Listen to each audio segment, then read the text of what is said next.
The broadcast is now starting. All attendees are in listen-only mode. Okay, well, thank you. And I will then first welcome everybody. Thank you for being here for our meeting of the Water Commission. And I would like to call the meeting to order. First, Commission Secretary, can you please conduct the roll call? Yes, okay. Commissioner Young? Here. Commissioner Davis? Here. Vice Chair Kilborn? Here. And Chair Keller? Here. Thank you. Okay, thank you very much. So welcome everybody. Thanks for being here. I would like to ask Mr. Hagemark if there are any changes to the agenda. Mr. Chair, there are no changes to the agenda. Okay, thank you very much. I would like to open it up for public comment on items that are not on the agenda. So are there any items that people would like to speak? Please remember to get a short 2-minute if you need to speak.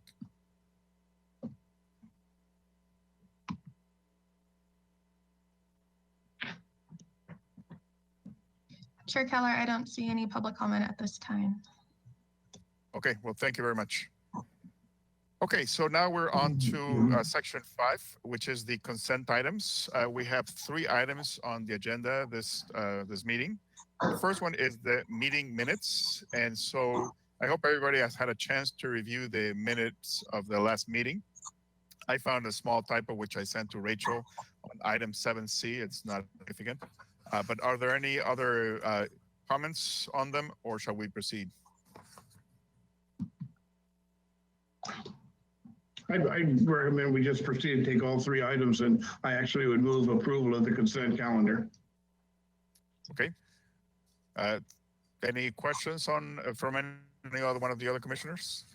Not for me. I'll second that. Great. Thank you very much.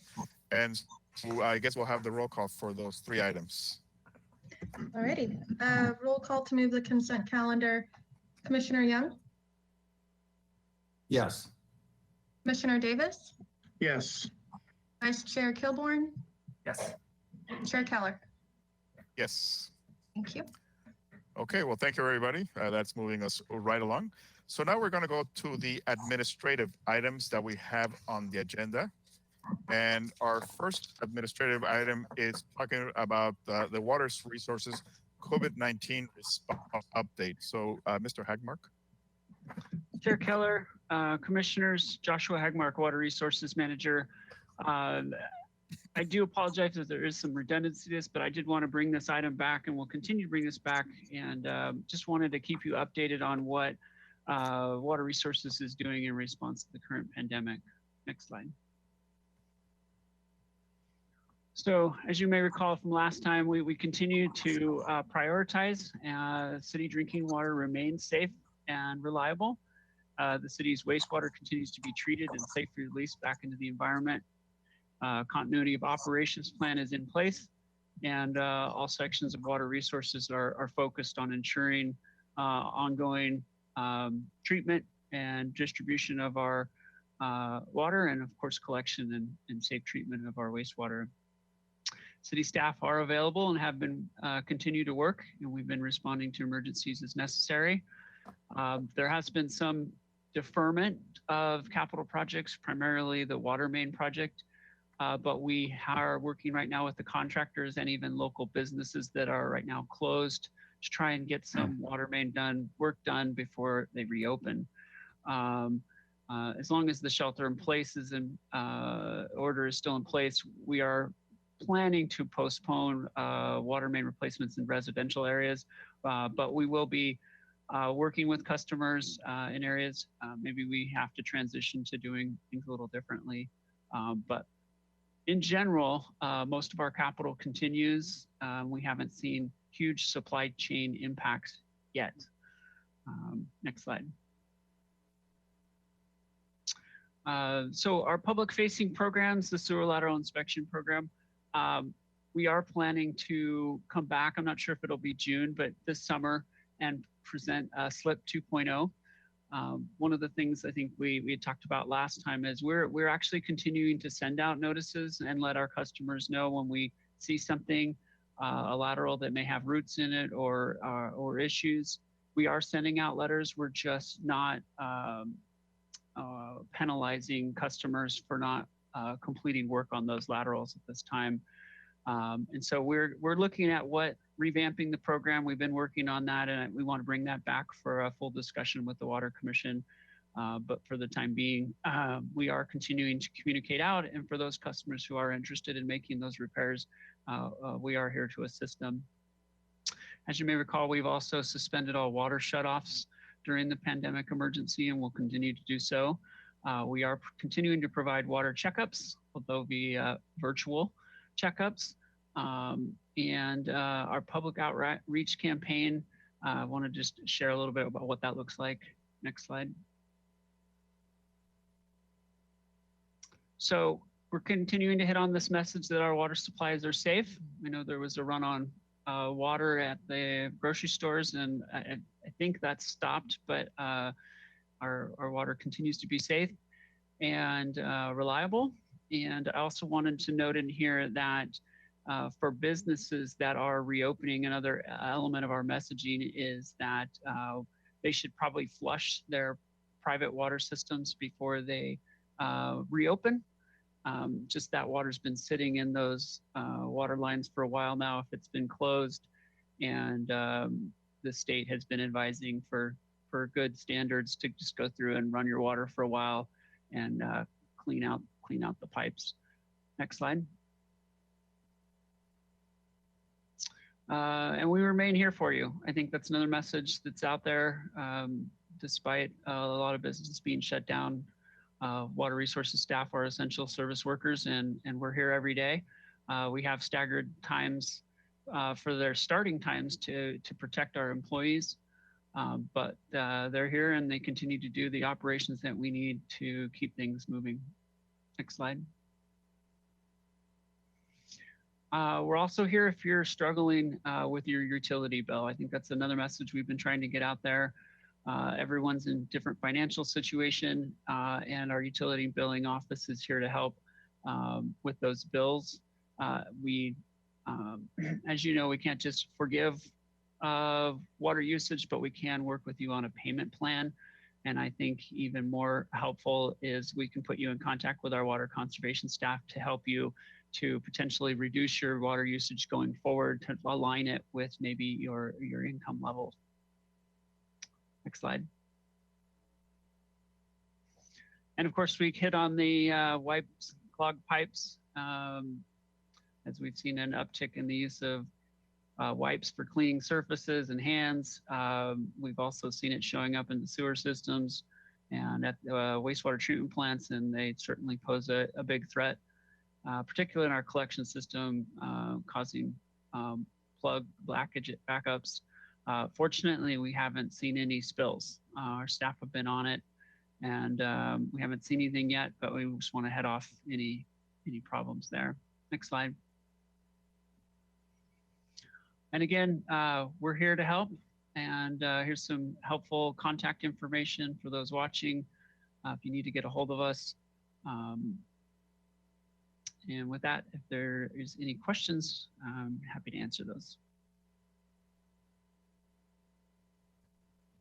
Any questions or comments from the commissioners?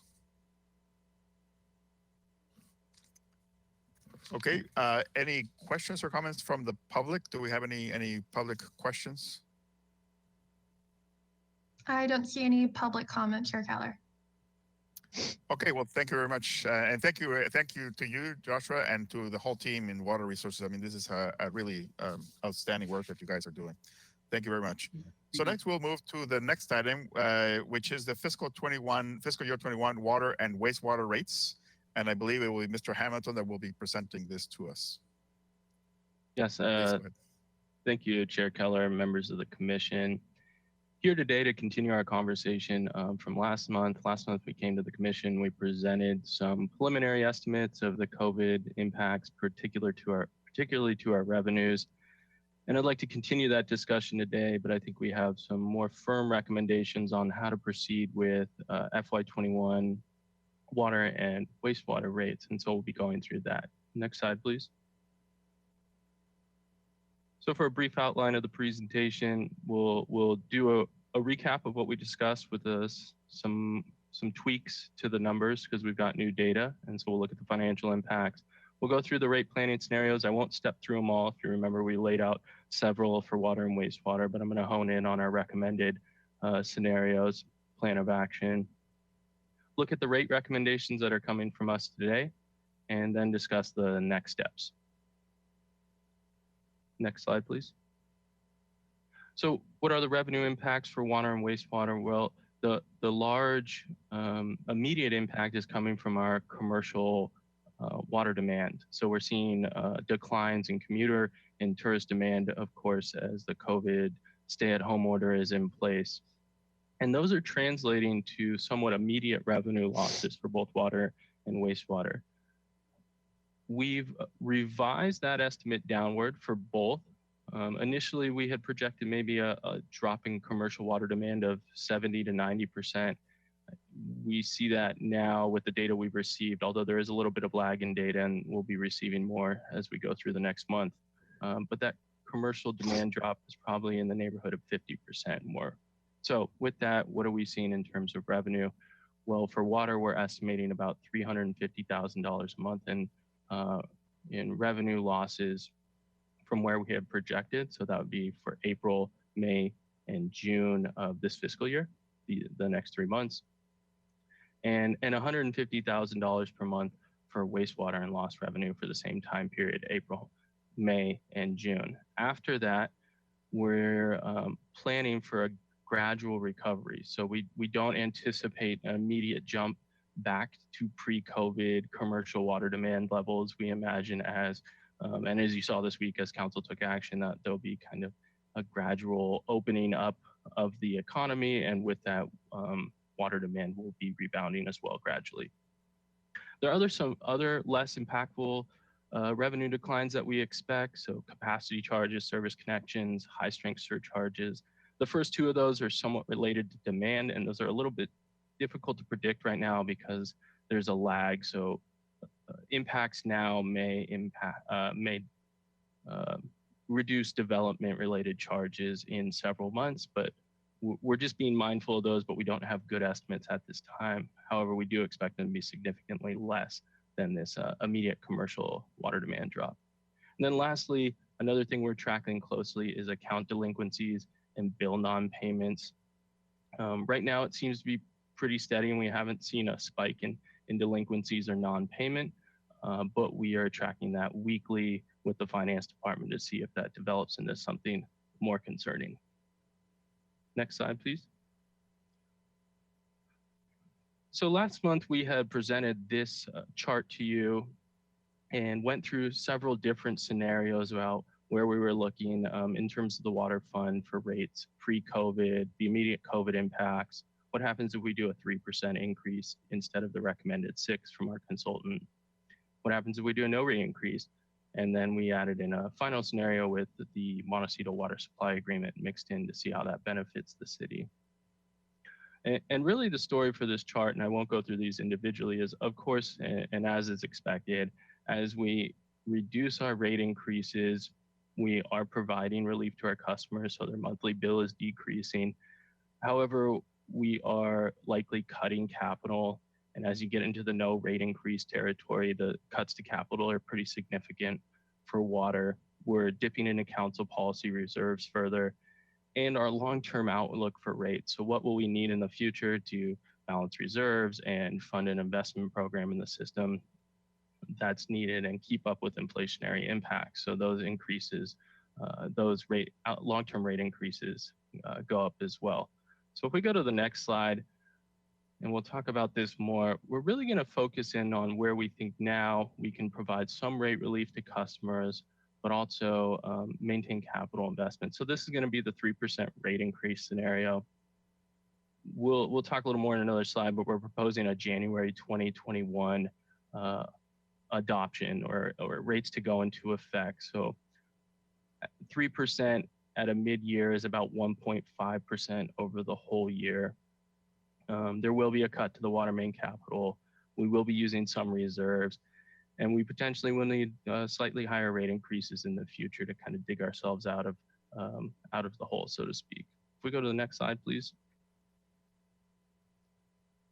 So kind of just restate in words what we were talking about there is, it's important to understand our rate consultant looked at all of our financial needs, debt service obligations, capital investment, operational impacts, and their recommendation was to do a 6% increase in rate revenue. Staff is stepping back from that in light of COVID. Our recommendation now is that at mid-year, so in January 2020, we take on a 3% increase in rate revenue. This schedule would have us doing a presentation to Water Commission in August, and likely we'd have some dialogue prior to that date, but we'd come to you in August with proposed rates. We'd have a public hearing in November, December timeframe, and our rates would go into effect on January 1, 2021. Like I said, a 3% increase at mid-year is really effectively a 1.5% increase for the full year. So it's a fairly significant step back from the consultant recommendation. However, understandably, it does provide rate relief to our customers at a time when it's very much needed. It also prevents some more steep capital cuts, and it helps us dig out of the use of reserves more quickly than, say, doing a 0% increase. So this is our tentative plan. I just want to be clear, we don't have to take any action today, and that's not what's being recommended from Water Commission, but we will be continuing to discuss the water rate side, but this is our preliminary recommendation for moving forward with water rates. So next slide, please. Again, a very similar table to water. So we presented several scenarios for wastewater. What's our pre-COVID plan? How has COVID impacted us? 3%, and then no rate increase. Very similar to water. As you decrease your rates, then you are looking at deferring and reducing your capital program. One thing to note is that the kind of lost revenue we're expecting from this drop in commercial water demand, it really has immediately put us in a position where we will not be able to fund the Braemar Lift Station Rehabilitation Project with PAYGO funding. So we're now seeking, we deferred the project and we're now seeking to finance that project. That's an important note. If we go into the 3% or no rate increase territory for wastewater, things get worse pretty quickly. We are reducing our capital funding by $500,000 or more if we don't do a rate increase. And our long-term outlook for rate increases also goes up as well. If we go to the next slide. So just back one more where it had the highlighted, thank you. So in this scenario, this I think is where staff has landed on our recommendation for wastewater, which is wastewater is in a different financial position than water. We've used reserves to fund a project to make it eligible for state revolving fund financing, and the immediate revenue impacts have already deferred a critical capital project, the Braemar Lift Station Rehabilitation Project. Our reserves are fairly below council policy where we'd like them to be. And our rate increases for the long term are looking at about 5.5%, maybe 6%. Anything less than that would increase our long-term outlook for rates and also be fairly detrimental to the capital program for wastewater. Let's go to the next slide. So what's the current financial position? Just again, restated in words here. We're about 30% below council policy. We've used capital reserves to get the Elistero Electrical Renewal Project to final design. There will be a reimbursement in the future. However, at this point in time, we are pretty significantly below council policy. We've deferred the Braemar Lift Station project due to these revenue impacts, and we'll be seeking to finance that project now. There's kind of two sides to that coin, which is when we take on this debt that we had not expected, it increases our debt coverage ratio. So it may be the case that we have to do rate increases anyways to exhibit a certain level of financial stability to be eligible for financing for the Braemar project. We are seeing an increased operating increased operating costs as a result of inflation. And we're also have proposed some staffing changes to respond to the customer demands for the level of service they'd like to see in our sewer lateral inspection program. Just touching on the inflationary point, I think it's a good question to bring up is, well, if there is a pullback in the economy, wouldn't you see the inflation rate be lower? What we see though, when we go back to maybe 2008, 2009 for water and wastewater services, the very specific component of CPI is we did not see a pullback like in other categories. In fact, the annual CPI for water and wastewater services was 3 to 6% during that Great Recession. So what we're expecting here, at least right now, our estimates are we will not see a drop below 3 to 3.5% inflationary impacts annually for water and wastewater. And then generally, there's just a uncertainty in our financial planning scenario. So how deep will these commercial revenue impacts be? How long will it take for the rebound to occur? If there is any concurrent, it's unfortunate to say that, but if there's any concurrent disaster that has an impact on wastewater, we would be pretty significantly below council policy and entering a pretty dangerous territory in terms of reserves. So with all of those in mind, if we go to the next slide, our recommendation for wastewater rates is to proceed with the 5% increases as planned and adopted already. If we could do the next slide, please. So I'm not seeing the slide advance, but that's where we landed. Looks like it's jumped a couple, so I may not be up to date with what you're seeing, Raquel. But what would a 5% rate increase do for wastewater? Well, it would stabilize the reserves. It would provide much needed cash in an uncertain planning environment. It would allow us to demonstrate financial debt coverage, so we would be eligible for financing for the Braemar lift station project. And it would prevent any cuts to the substantial cuts to collection system rehabilitation. And Ms. Leslie and Mr. Rare have just given a presentation, I believe, last month on how critical and important those elements are to our collection system operations and preventing sanitary sewer overflows. So I'm moving ahead to what does this look like in terms of overall bill impacts for water, wastewater, and solid waste, because from the customer's perspective, understandably, this is just a bill and how much will it go up? So if we look at the fully burdened rate increase next year for utilities, so this would be January 1 when the 3% water increases happen, 5% wastewater, as we're recommending today, and about 7% solid waste. Overall, that equates to about a 4.4% increase in the customer's utility bill, going from about $227 per month to about $237 per month for a moderate water user, single family residence. So next slide, please. So with that, what are the next steps for wastewater? There is no action if we choose to go forward with rates as they're adopted. But water would have some next steps. So in August, we'd be coming to a Water Commission to do a presentation on proposed rates. I imagine we'd be back before Water Commission before that with an update as well. September, our water rates Prop 218 notice would go out to the public. We would have a public hearing late November, early December, and then rates would go into effect January 1, 2021. However, if we go to the next slide, today, our recommendation from Water Commission, and based on those financial points that I made earlier, is that Water Commission move forward with wastewater rates as adopted in fiscal year 2021.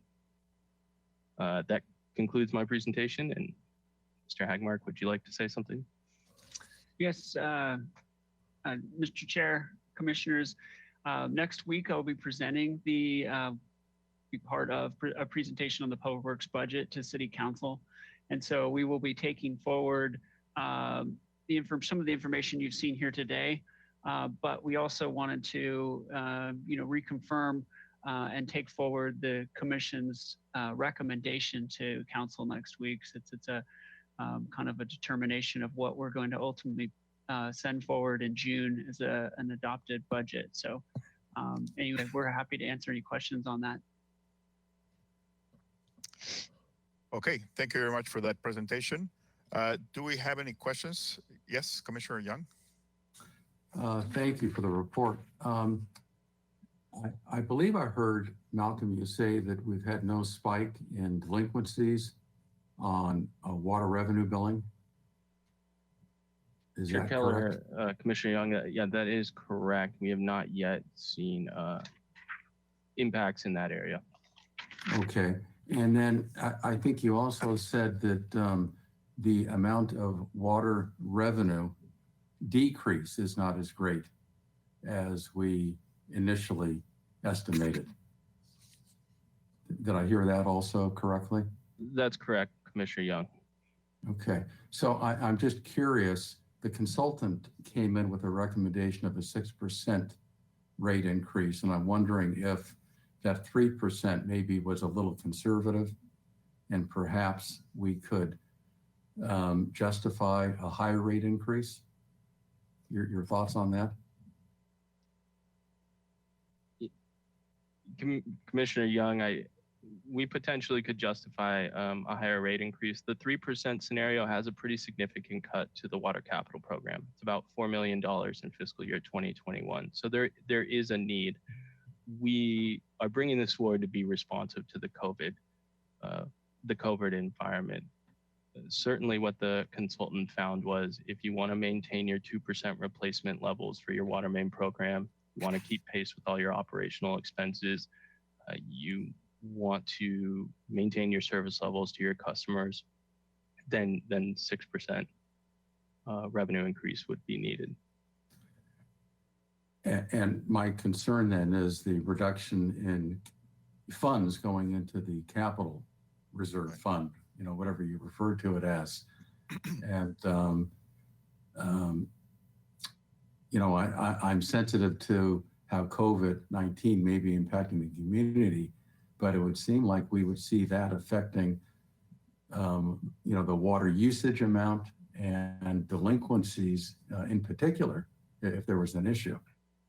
So I just want to throw that out there because I think council should look at that and perhaps maybe consider a rate increase higher than 3%, maybe not as high as 6%. I don't know, but it's just something I'm tagging for discussion. Yes. Thank you very much, Commissioner Young. I concur that we should at least come back and revisit that. We don't have to make a decision today, but I definitely agree that we should come back and have some conversation about whether it's 3%, 4%, or somewhere in between 3 and 6%, because certainly we both have to build up the reserve fund, as well as there's some important capital projects that are being put on hold, which will be needed. They are really important. So. Commissioner Davis, you have a question? Yeah, actually more comment than question. We're looking at coming back in August and the item going forward all the way to December. We will start to see some of the changes or, if you will, impacts of COVID kind of washing out during that period. I appreciate the concept of trying to give some rate relief during the COVID period if necessary. When we come back, we'll have the full gamut to basically consider. And by the time it gets to council, they'll set an upper limit to what they can do under Prop 218, as I understand. My other comment was just, I really appreciated the full burden utility bill. That's something which we've talked about seeing before, and it really does help, not just for us, but I think for the public. So thank you very much for that. That was my only comments. Thank you very much. Yeah, that was really very useful. Any other comments from the commissioners or the council? Do we have any comments from the public? Mr. Chair, I was going to add that we will add that to our list of items we're tracking, which is those customers asking for payment arrangements. and accounts delinquent. Certainly, we have a long history of tracking that, so we can bring that forward. Usually, it doesn't. A delinquency is usually after 90 days. I believe that's the trigger, but we can bring that back. I think that would be a helpful indicator. Maybe we can add that to my water manager's report or the COVID-19 update kind of thing, so that we make sure that the commission stays abreast of where our community is and how big of a problem this potentially is. Very good. Yeah, I think it fit really well with the COVID-19 update. I think that's where we should put it. Okay, thank you. Any questions or comments from the public? Chair Keller, there's no public comment at this time. Okay, so we do have our recommendations. So we would want to have a vote on that. So we can have a motion on the recommendation. I move staff's recommendation. And I'll second it. Thank you. Can we have the roll call? Yes, Commissioner Young, Yes. Commissioner Davis, Yes. Vice Chair Kilborn, Yes. and Chair Keller. Yes. Thank you.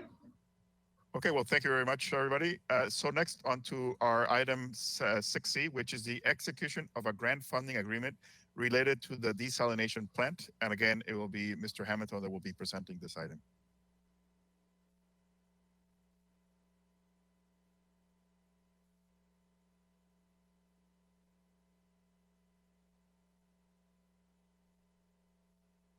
Malcolm, you're on mute. Thank you, Raquel. Chair Keller, members of the commission, Malcolm Hamilton, administrative analyst, here today to present an item that's 6 years in the making. So it's been a long time coming. We're very excited to bring this forward for approval. There's been some uphill portions of this, and now I feel like we are moving into the downhill portion. So that's great news. Next slide, please. So looking at this grant opportunity, it was enacted through the passage of Proposition 1 on November 4th, 2014, putting into effect the Water Quality Supply and Infrastructure Improvement Act. And it really had a large goal of improving state water supply infrastructure. Included in that proposition was $100 million for research, design, construction of brackish and seawater desalination projects, ultimately funding the water desalination grant program for round 4. Next slide, please.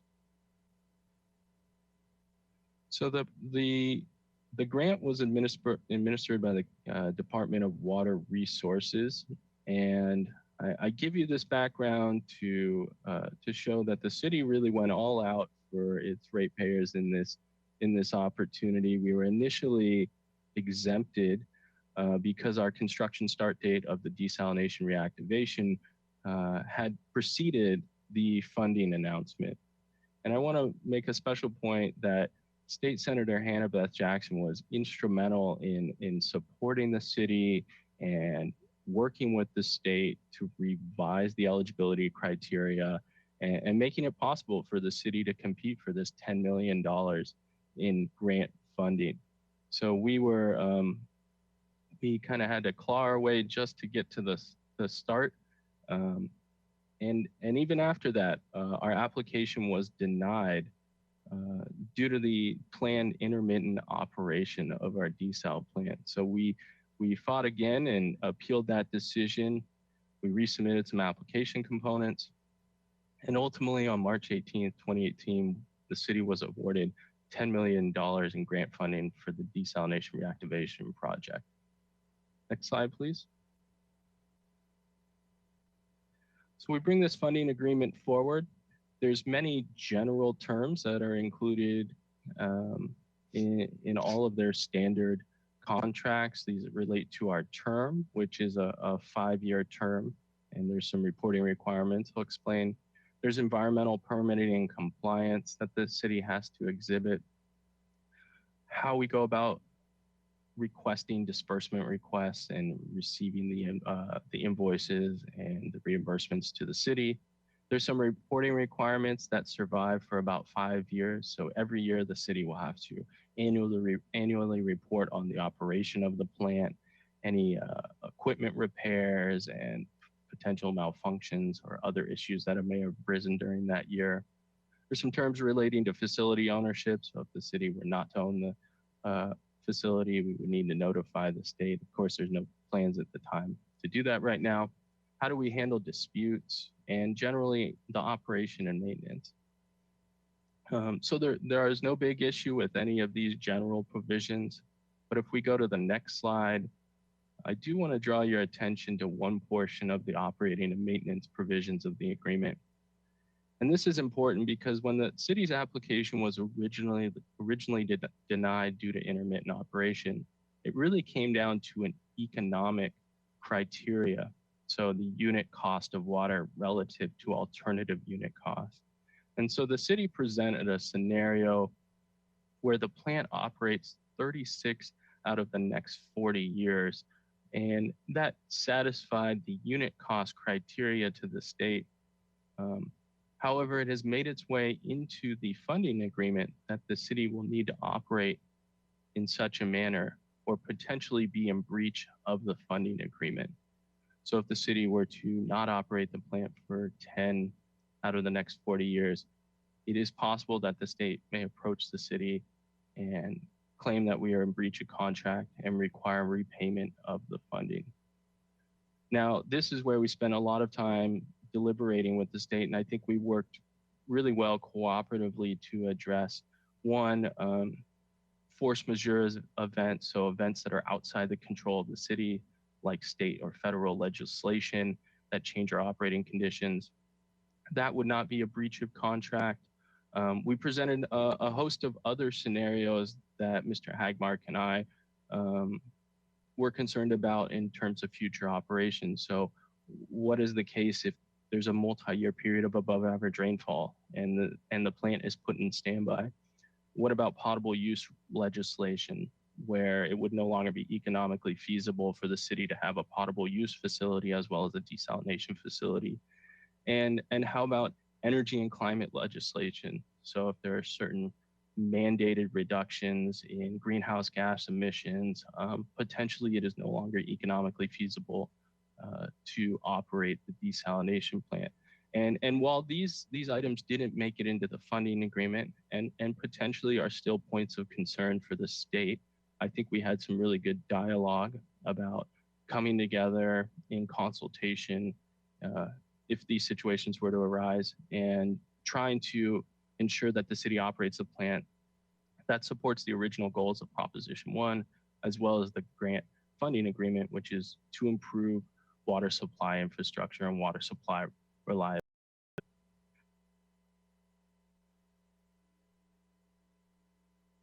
Agreement about the operation of the plant and does have potential financial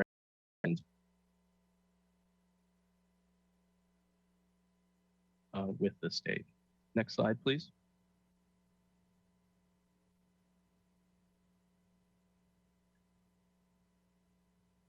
So I'm not seeing it on my end, but I believe the last slide here is a recommendation to authorize the city administrator to execute the funding agreement.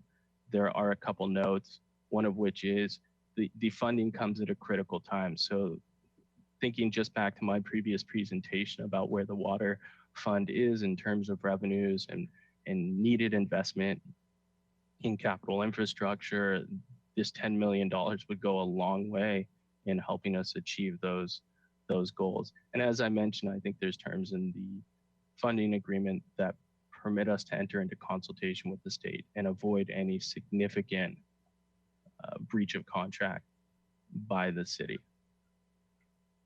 That's all I have for this item. It's very quick. Be happy to take any questions. Thank you very much, Mr. Hamilton. Just one quick question. So if we, for example, we did not operate for 36 years out of the 40, let's say we operated only for, let's say 30, 40, is the expectation we would have to pay the entire $10 million back, or would it be some partial, or was that not discussed and it's up to the state to decide how All that. Thank you, Chair Keller. It's not discussed in the funding agreement. However, we had extensive conversations, Mr. Hagmark and myself, and likely would be a prorated amount relative to the number of years operated versus those not operated. Okay. That would be Okay. reasonable, and we expect them to act reasonably. Okay, thank you. I would open it up now for any questions or comments from the other commissioners. Commissioner Davis. Thank you, Mr. Chair. Mr. Hamilton said he's getting into the downhill portion of this discussion. I don't think so, Malcolm. I think this is basically, for me, a really serious issue. I will tell you that I've been involved with a lot of housing projects which had long-term funding agreements from the state. And while we can sit here and talk about extensive discussions today that we've had and our understandings, when you get out 10 years, 15, 20, 30, or 40, the people that are basically administering those grants at that point are not even alive today. And in fact, their understanding of the discussions back here in 2020 are long lost in history. So, and you basically are now coming down to reading the fine print and administering basically what it says in print. And if the state needs their $10 million back, they will ask to get it back. So I wouldn't put too much into discussions that you have had today that are not codified within the agreement itself, number one. Number two, I was a little blown away, frankly, by the condition of the 36 out of 40 year being, if you will, solidified into the agreement itself. That essentially says that our idea of using the drought buffer concept for desal is out the window. That in fact, it will have to become part of essentially our base supply most of the time. And that, we're in the middle of a long-term water supply or enhanced urban water management plan process. In the discussion of like, how would we use the desal plant that we have, it would appear to me, and correct me if I'm wrong, that's essentially a given now. If we accept this money, that would be a given. So that's my comment. I am a little blown away, as I said, that this condition came in the way that it did. I understand the discussion and I appreciate the hard work that you guys put in negotiating, well, first to get in the door, but then negotiating essentially the details of the agreement itself. So my question is, what happens if we don't accept the grant? And did we not in some form build in the cost of building the desal into our rates, our long-term rates? Those are the questions I have at this time. Chair Keller, Commissioner Davis, that's correct. The desalination plant is costed into the current rates that the city customers pay. However, the grant has been somewhat factored into the current capital program funding as well. So what the agreement is not without risk, and I don't want to present it as such. And it is somewhat of a one-to-one. If you don't execute a $10 million grant, there is $10 million less available to fund capital projects. So there's likely a need to find an offset of about equivalent to about 10 million. Okay. Other questions or comments from nurse? Yes, Councilmember Sneddon. Thank you, Chair Keller. Mr. It has to be operational, running idle. How much does the desal plant have to be running to be considered satisfying this grant in this time? Chair Keller, Councilmember Sneddon, our understanding right now is, except for minor maintenance and repair and other understandable kind of down periods of times like standard maintenance, it would have to operate at near full capacity. Oh, so not just running idle. So, okay. Unfortunately, our state revolving fund agreement provides for an operating condition where it's in hot standby, so to speak. It can be ready and able to produce within a certain period of time. The DWR staff for the grant funding agreement did not take that as a consideration in the funding agreement. So it needs to operate and produce water at its near full capacity. Okay, thank you. I'm looking for the Water Commission's discussion on this. It's a difficult, and I appreciate Commissioner Davis's comments as well.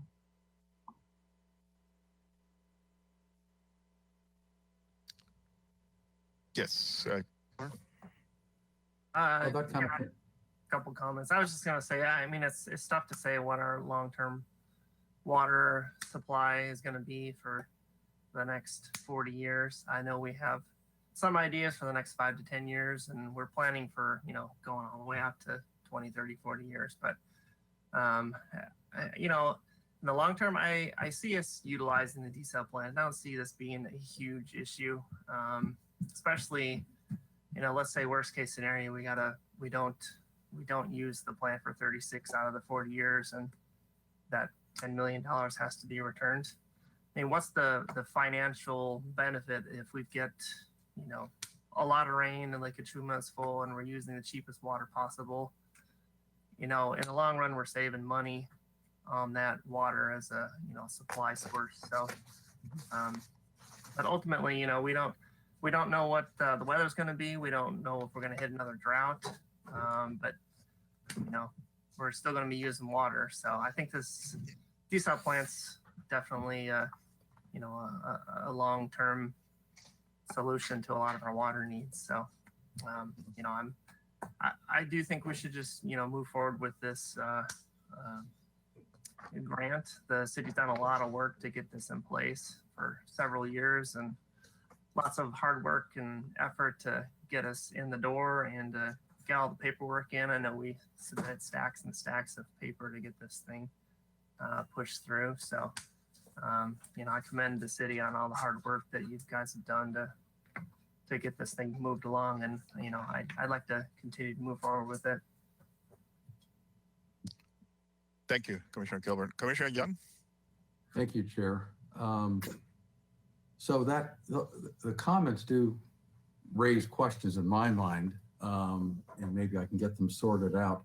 So our current capacity with the desal plant is about 3,100 acre feet.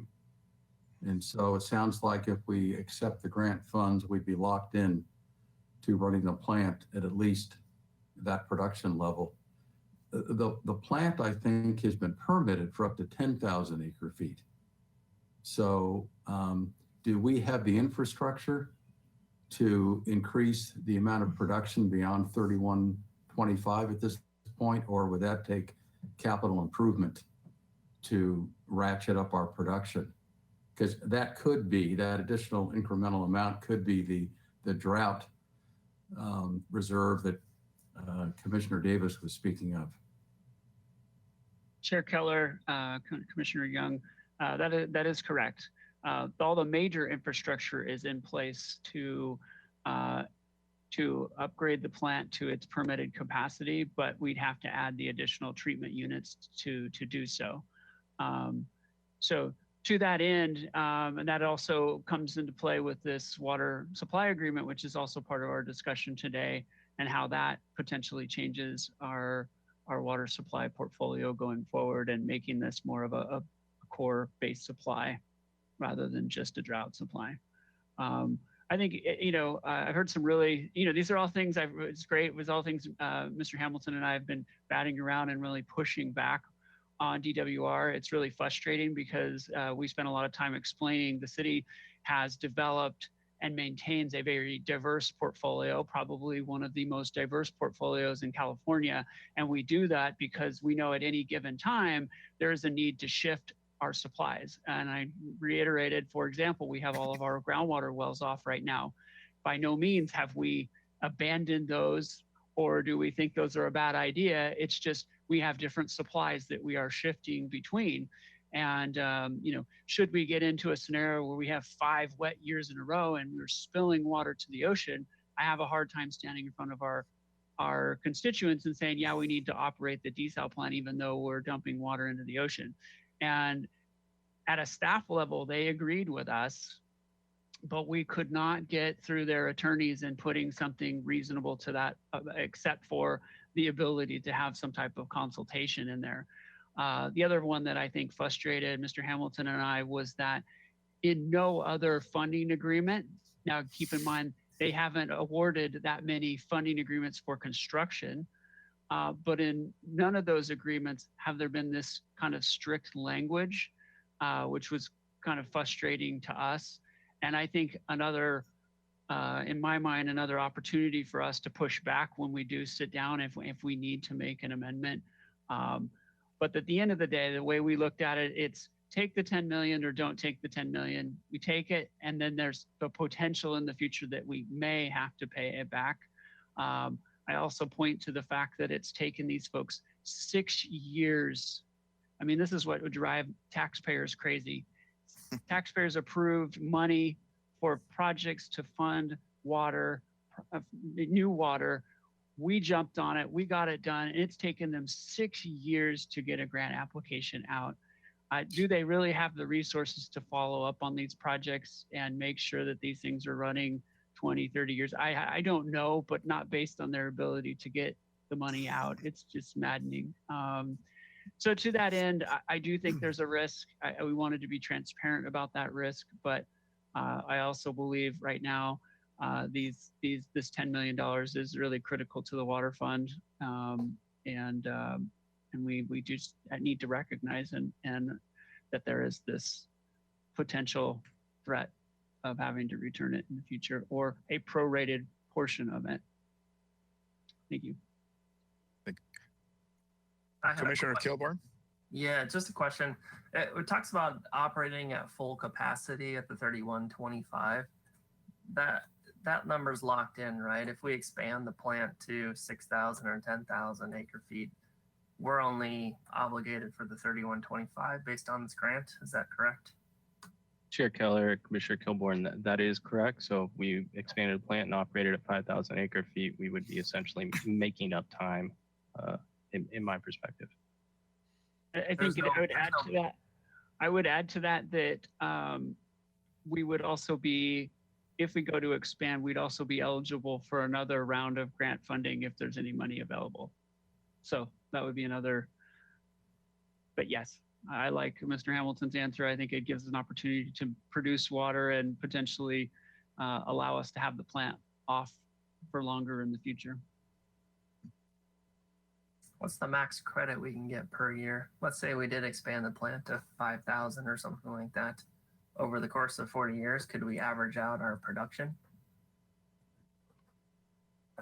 Chair Keller, Commissioner Kilborn, I think that's a good question. It's not explicit in the contract right now how that would be handled, but we would expect some averaging to occur. Okay. Commissioner Davis? I actually appreciate Commissioner Kilborn's overview in terms of that, and I understand the idea that we could grab $10 million today that we've already paid for and use it for other capital projects benefit. I am ties us into base desal when we had that community discussion, and you know, it's easy to say to do it for the money. So you know, normal day I might say I support the idea. If I vote, it'll simply be a protest vote, because if somebody basically, you know what, we haven't had enough discussion as to this is what we want to accept. I'll go back to my housing experience, right? How down the line you'll negotiate, well, we'll get this kind of relief, or we'll get them to understand this or that. My experience has been the state needs more money than we do. And when you get down the line, they will be very fine in getting their money any way they can. And so there's the idea that somehow they'll accept something that we're doing here will be no better than the experience you've had this agreement done in 6 years, and in the end you get it like this, which doesn't relate to the way we operate. That's my comments. I do appreciate all the work you guys have done, and I appreciate the fact that if this does move forward and the council accepts the agreement and we move forward with that, that the the hope is that in fact we accept the money that allows us basically to expand, our water portfolio in terms of capital. And as we get down the line, we'll work out the wrinkles as we get there. So I just wanted to get that on the record. Thank you. Thank you to Commissioner Davis. Commissioner Young, another comment? Yeah, I do. Thank you, Chair.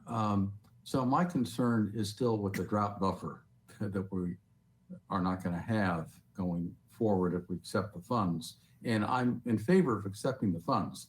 That's really not an issue with me. I'd like to know, let's say we had 3 years of drought, 4 years of drought.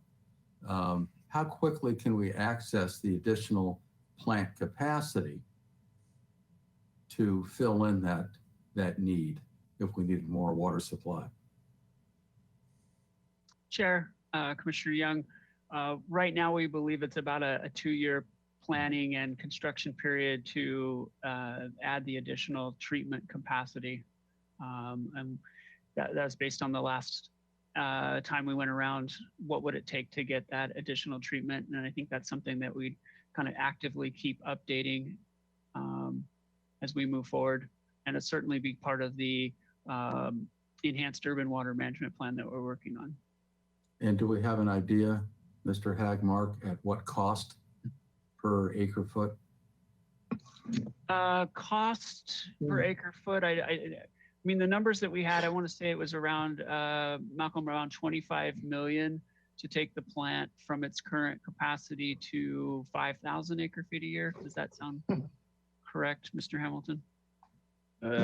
Yes, I know it better on a unit cost basis. So I think we're paying in the neighborhood of 2,800 an acre foot right now. It would go somewhere in the neighborhood of 2,400 an acre foot. I take it then we'd be able to find funds to take care of that at that point in time. Yeah, right now the plan would be to access SRF funds to do an expansion, yes. Okay, thank you. Thank you. Commissioner Kilburn, do you have any more comments? No. Commissioner Davis? Yeah, again, not to beat a dead horse. Mike, again, is the drought buffer. Again, that is how we have planned to use the desal plant. That is how we presented it to the community, which supported us through this difficult drought period of time. And again, not to beat the dead horse, in the future, you will have a different staff. You will have a different council. You'll have different circumstances of the day. So you have to take the agreement and the acceptance of this money on face value. That the day, or I shouldn't say today, when the council accepts this agreement, if they accept the agreement, we are making the decision to use the desal plant as base supply. And again, that's the decision before us. Yeah, you can talk money, but we're actually making a policy decision to use the desal plant as base supply, right? And I don't know that we've had that full discussion, right? Half hour, 45 minutes here this morning, we're going to make that kind of decision. But the council needs to at least consider the fact that we're looking at a major policy decision here, which, again, if we get out to where we have to expand the plant, don't think that these conditions won't come back if we're using state money in a very similar way, if not even more thought out, because they've been through the experience once or twice. So again, I appreciate staff bringing it to us. I appreciate the discussion of each commissioner today, and we'll see where that goes when it gets up to council. Thank you. Thank you, Commissioner Davis. I did just want to add my own perspective on this. We'll have a conversation just in a few minutes on our water supply situation. And although, for example, this year we had pretty reasonable rainfall, we're seeing a drought condition in Northern California. So our supplies from Northern California to Southern California are going to be cut down quite significantly, as we'll be hearing. And so we really need to have this, think of more and more of at least this amount of diesel as base supply. We've been able to, generally afford it within our means. And so I think it's important for us to think about it. So I do understand the concept that would be a policy decision, but I think once we went down the road of building the plant, that decision was, if it's not just a drought response, but also to think about having an active diesel plant. Okay, so having no more questions from the commissioners or comments, enough for the public to provide any comments. So are there any comments? Chair Keller, we have two attendees that would like to make a public comment first. I will unmute Ms. Kara Ridman, and you have 2 minutes.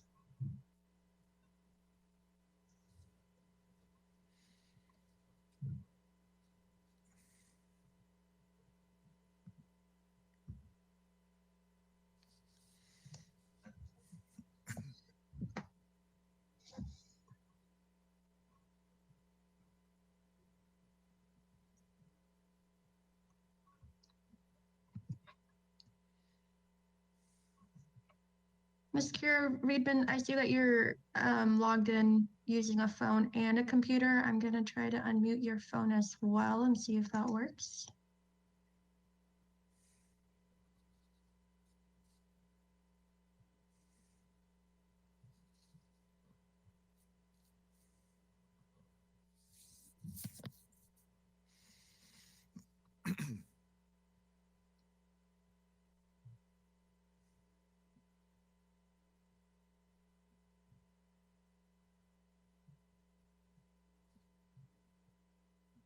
Ms. Kara Reedman, can you speak? You're unmuted by the organizer.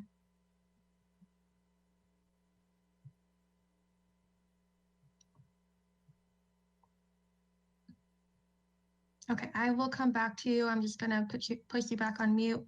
Our second public comment, Ms. Leslie Wiscombe, I will unmute you. You have 2 minutes. Thank you, Mr. Chair and members of the commission. Can you hear me okay? Yes. Yes. Great. Okay. I appreciate the discussion that's going on regarding this grant. I just have one kind of question consideration. I'm from the Planning Commission, by the way. I'm your liaison. And what if sea level rise is greater than anticipated? We've had the sea level rise. We have the preliminary report, and we're going out to 2100 with our predictions on that. And if it is greater than anticipated and affects our ability to operate our desal plant during this 40-year period, what are the implications of it with respect to the grant? So, and that's really my only comment. And thank you very much.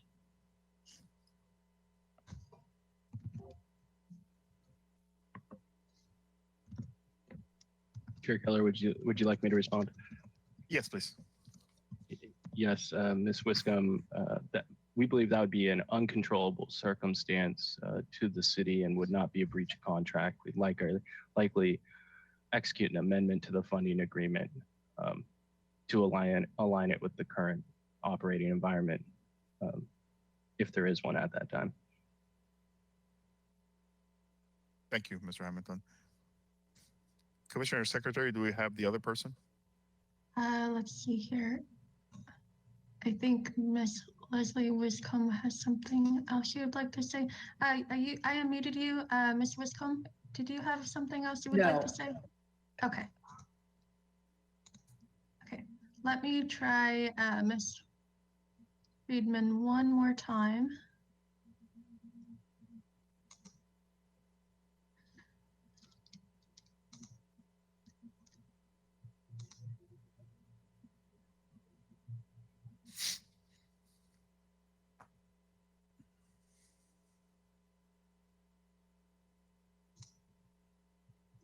Okay, I'm not able to get Ms. Friedman on the line. I sent her a chat and it says she's offline. Okay, well, thank you very much. Commissioner Young, do you have another question or comment? I do. Thank you, Chair Keller. To Mr. Hamilton, sea level rise is forecasted. It's predicted to happen. And I wonder if that criteria actually takes it out of any kind of force majeure exemption that would allow us to negate the requirements of the funding agreement. Based on the discussion, that our planning commissioner liaison raised. Chair Keller, Commissioner Young, I think Mr. Hagmeyer would have more details about when the desal facility is impacted by certain sea level rise metrics. I think Ms. Wiscombe was speaking to what if it's occurring more quickly than planned. And if it's outside of our planning scenarios, then I believe it would be considered uncontrollable to the city and available for an amendment and not a breach of contract. But certainly you bring up a good point, which is if it is within pretty well defined planning scenarios, then is it truly uncontrollable? And that is something we'd have to discuss with the state.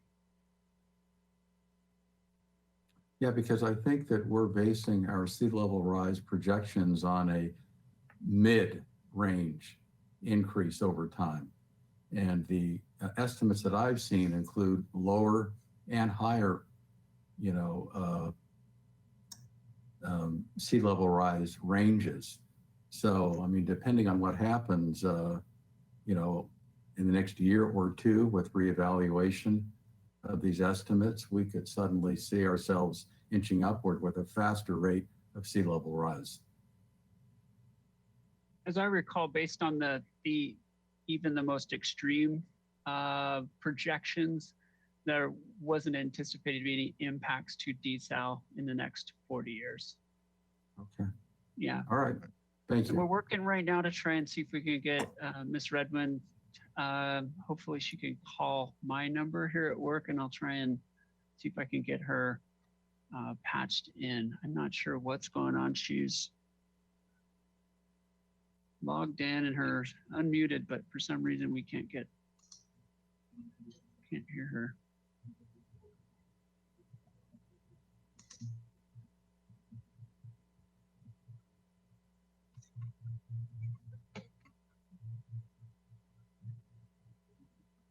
Mr. Hagmeyer, should we just go forward and if we have an opportunity a little later on, but we have the recommendation that we need to make go forward with a motion there.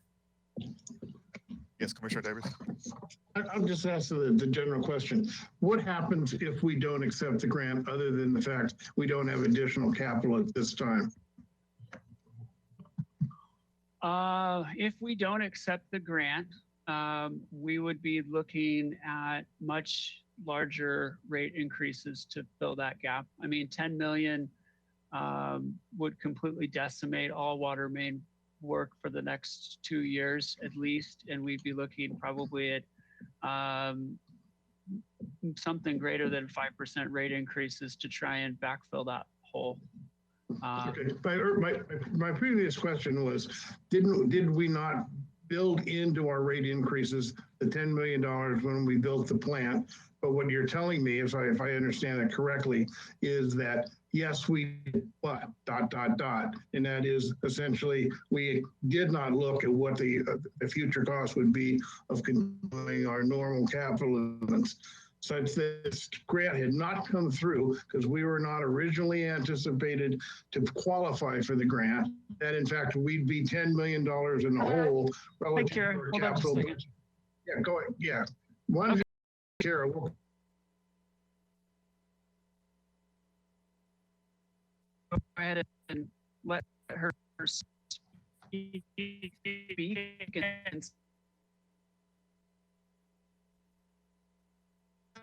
fix it up. Go ahead, Kira. I was rather shocked to see this condition of the commitment for the city to operate for 36 out of the next 40 years. From what I understand, the city has no legal basis for making that kind of commitment right now, as is currently enshrined in city policy. The city is only allowed to operate the desal plan as a drought emergency supply only. I know that there's a process underway to include stakeholders, including myself, and what the city's future water supply should look like, and an urban water supply management plan underway. And the fact that you're before the fact of all this stuff that's going on, consulting with the public about what the future supply is going to look like, to put us on the hook for a continued baseload operation of the desal plant when absolutely no environmental review or public review process has been done is extremely bad and probably illegal public policy.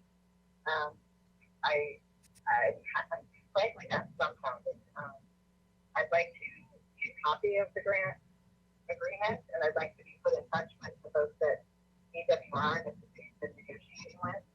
And I think we have to have a much more robust discussion about the legal basis on which the city is obligating itself to continue operating the plant indefinitely in the future at full capacity when none of that process has been undertaken yet. Okay, thank you. Mr. Hagmark, I think we heard some of that, but it was kind of choppy and not all that complete. So if you could try to repeat the comment as best as you think you can summarize it, just so we can all hear. So sorry. Let's see. General frustration that that DWR is insisting on this. It's inconsistent with our current water supply plan, which recognizes desal as a drought supply. And Kira's interested in wanting to talk with the folks at DWR to better understand why their position on this. And that she sees this as a major change in policy associated with this grant. Okay, thank you very much. I do have to say that that it certainly, the grant has its stipulations, but if the city were to choose a different path, it doesn't, we ultimately could turn the plant off. I think that is still a city decision we need to make. The avoided costs of operating desal is about $2 million a year. So should we not operate the plant, there would be a savings of approximately $2 million, assuming we have water from other supplies. And so in a period of 5 or more years, if we're projected not to need it, it would exceed the value of the grant funds. Mr. Hamilton, maybe you wanted to expand on that a little bit.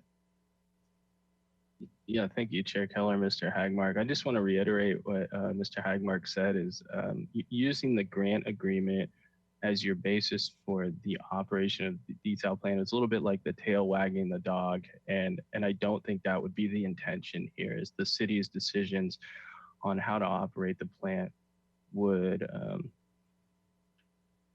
not be completely irrelevant of the grant agreement, but certainly within just a few years, the savings from putting the plant in standby would exceed the $10 million grant. So the consequences of not operating the plant at 36 out of the 40 relative to the water fund as a whole and relative to the potential cost savings from putting the plant in standby are not significant enough to compel the city to operate just because of the grant, if that's clear. Yes, thank you very much.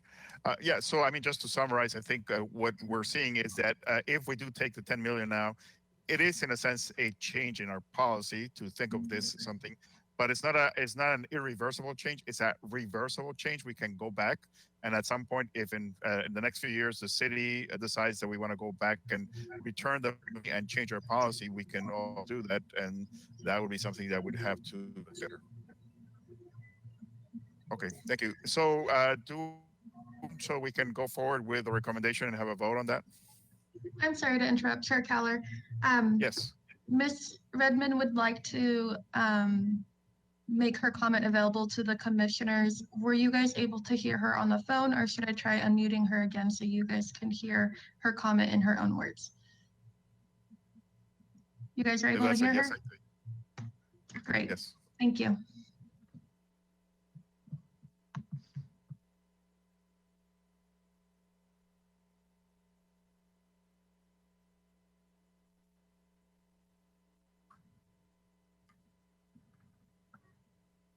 I don't have any further comments, but are we ready? Are we waiting for a motion? Yes. I will make the motion to send this to council for approval. Thank you. Second. I'll second it. Thank you. So if we can have the roll call. Okay, Vice Chair Kilborn sent to council for approval. Commissioner Young seconds. I will do a roll call. Commissioner Young, Yes. Commissioner Davis, No. Vice Chair Kilborn, Yes. and Chair Keller. Yes. Thank you. Okay, thank you. Definitely a complicated issue, which is the Department of Water Resources doesn't help us with that. Okay, so we're going to be moving on to the next item, which is the water supply update, and it will be Ms. Dakota Corey, who will be presenting this item. Good morning, Chair Keller, Water Commissioners. My name is Dakota Corey. I'm the water supply analyst for the city. And now that we are late into April, I wanted to come back to Water Commission with a water supply update. Our rainy season is coming to an end, and I'd like to give you an update on where our various water supplies stand. Next slide. This is just a quick outline of my presentation. First, we'll look at drought across the state of California. We'll look a little bit at our water demands and how they're faring under various circumstances that we're currently facing. We'll also look at each of our individual water supply sources, and I'll give you an update on each of those. Then we'll wrap it all up in a big picture strategy conversation where we look out into the future and see where we stand in terms of our water supply. And then finally, I want to talk to you briefly about a water sales agreement that we're proposing with La Cumbre Mutual Water Company. Next slide, please. So first, a look at drought across the state. If we can go to the next slide. Let's look locally first at rainfall. It was an interesting year in terms of the rainy season. It started out with the driest January and February on record. And then we got a couple of storms in March and April, which brought our rainfall locally into normal range. So you'll see at our various rainfall stations that we're right around the normal range for rainfall. There is a forecasted for an abnormally warm spring and summer, which could lead to greater demands for water for landscape because evaporation and evapotranspiration will increase. That would also increase evaporation on our reservoirs. Next slide. And this is a graphic from the US Drought Monitor, and you can see that Southern California, with the counties highlighted in white, is not currently considered to be in a drought at all, including Santa Barbara County. But if you look to the northern part of the state, the drought ranges from abnormally dry to extreme drought in the far north. So as a result, our state water project water, and I'll talk about this further in a little bit, our allocation on that system, since it originates in Northern California, was low at only 15%. Next slide, please. Now we'll look a little bit at our current water demands. Next slide. And this is a graphic that you've seen before. It compares our projected water demands versus target water demands. So our actual demands are in red, our targets are in blue, and then the gray dashed line above was our actual demands in 2013, so our pre-drought demands. And you'll see for the month of April that our water conservation was at 40%, which is fairly significant. We think there's a combination of factors that are driving that high percent. First of all, it was rainy in April, so there was likely not a lot of landscape irrigation, which is good. We're not wasting water. Also, with the COVID-19 impacts to our commercial sector, we're thinking there's lower demand there, and that's driving the higher conservation percentage. Our 12-month running average conservation is still at 29%. And I do want to point out the green box in the middle of the slide, which shows a change in our target. So for water year 2019, which on this slide is represented from May 2019 to September 2019, our target conservation rate was 30%. As we started to come out of the drought, we adjusted that target thinking that some of our conservation would start to rebound. And so moving forward for water year 20, which is October 19 to the present, we set a target of 20% conservation against pre-drought demands. And you'll see that in the beginning of the water year, we were quite close to that 20%. So October, November, Even January and February were right around that 20% conservation. But in March and April, when we started to see rains, we also saw increased conservation. That's also when the COVID-19 pandemic hit and businesses started to reduce their productivity. So we'll move on to the next slide. Now we'll go ahead and look at our individual water supplies and where they stand. Next slide. Gibraltar Reservoir is full and spilling as of March with our big storm in March. We are currently diverting from Gibraltar. The water cleared up really quickly, so we're seeing inflows. It flushed the system and the turbidity and water quality is quite decent. So we have been diverting consistently from Gibraltar through the spring. And it's going to be a good resource for us this year. Next slide. Kachuma Reservoir is also similarly in pretty decent condition. It has about 81% capacity. As you know, not all of the water stored in Lake Kachuma is the city's water. So our share of the water stored in Kachuma currently is about 21,000 acre feet, which is approximately 2 years worth of water demand for the city currently. And you can see that we did get a full allocation on the Kachuma project this year. That's the 8,277 acre feet. And we also carried over water from previous years because we were able to use so much Gibraltar water. So we have carryover water over 14,000 acre feet.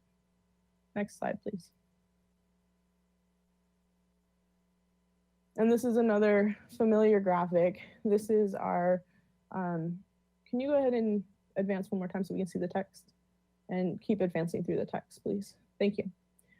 This is our Kachuma storage chart, which compares storage during the 1986 to 1993 drought period with the most recent drought period. And you can see that we're now in what we'd consider year 9 of the drought. Kachuma still hasn't spilled since 2011. And we hit record low storage in year 5 of the drought. And then we've seen a few storms over the last few years and storage is creeping back up to 80%. One thing to take note of is that typically when storage in Kachuma drops below 100,000 acre feet, that's when we start to see changes in our allocation on the Kachuma project. So we don't anticipate any allocation reduction in the next water year, which would be water year 21. But if conditions do get really dry quickly over the next couple water years, we could see reduced allocations maybe in a couple of years. Next slide, please. Our imported state water, this ties back to that drought monitor graphic that we saw early in the presentation with the dry conditions up in Northern California. Our current allocation on the state water project is only 15% of our max table A amount, which means we got 495 acre feet of water from the state water project this year. And that's really driven by the hydrologic conditions in Northern California. There was very little snowpack. There is a decent amount of water in the reservoirs, but it seems like the Department of Water Resources is just being really conservative right now. We did carry over some state water from last year. So currently the city has a little over 1,100 acre feet of state water project water available to it. And I did want to point out that we do still have 2,000 acre feet of water debt that resulted from water purchases we made during the drought that we need to pay back. Currently, we're looking at paying that water debt back in the future when the allocation is higher. One thing that's a little bit tricky about paying water debt back is it has to be paid back with state water. So even though we have lots of water in Kachuma and our water supply situation is quite good, we just don't have much state water available to us right now because the allocation on the project was so low. Next slide.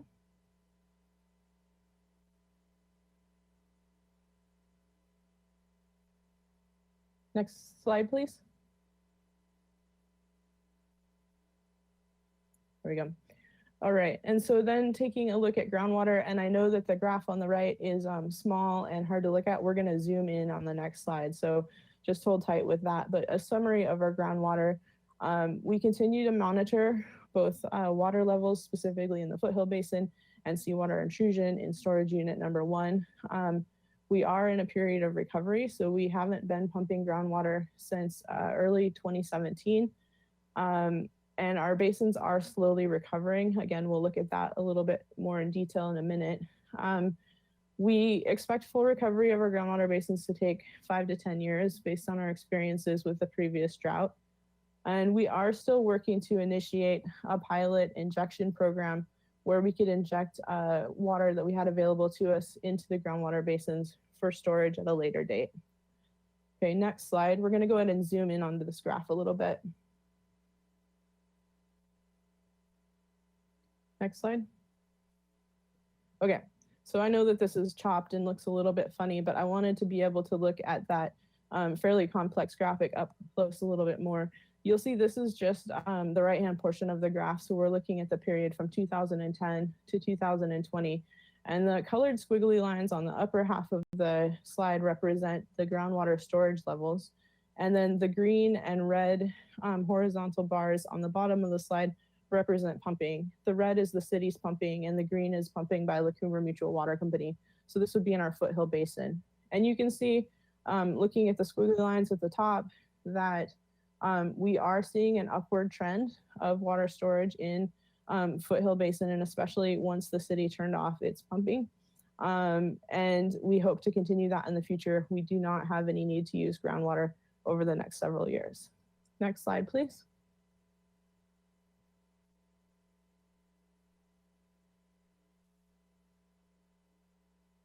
Next slide.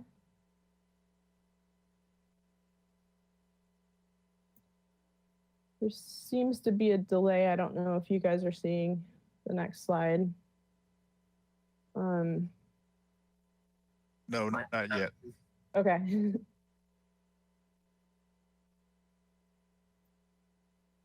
Sorry, this is Raquel. We should be on the desal plant slide. Okay, it's not, there we go. It seems to be there's a delay. Thank you. So, oh, no, don't go back. So with desalination, the plant does continue to operate at full production. It has been a critical part of the city's water supply during the drought. And then as we move into this period of drought recovery, continuing to operate the desal plant is allowing us to rest our groundwater basins and use other supplies so that we can restore our full reliability of all of our sources. Next slide, please.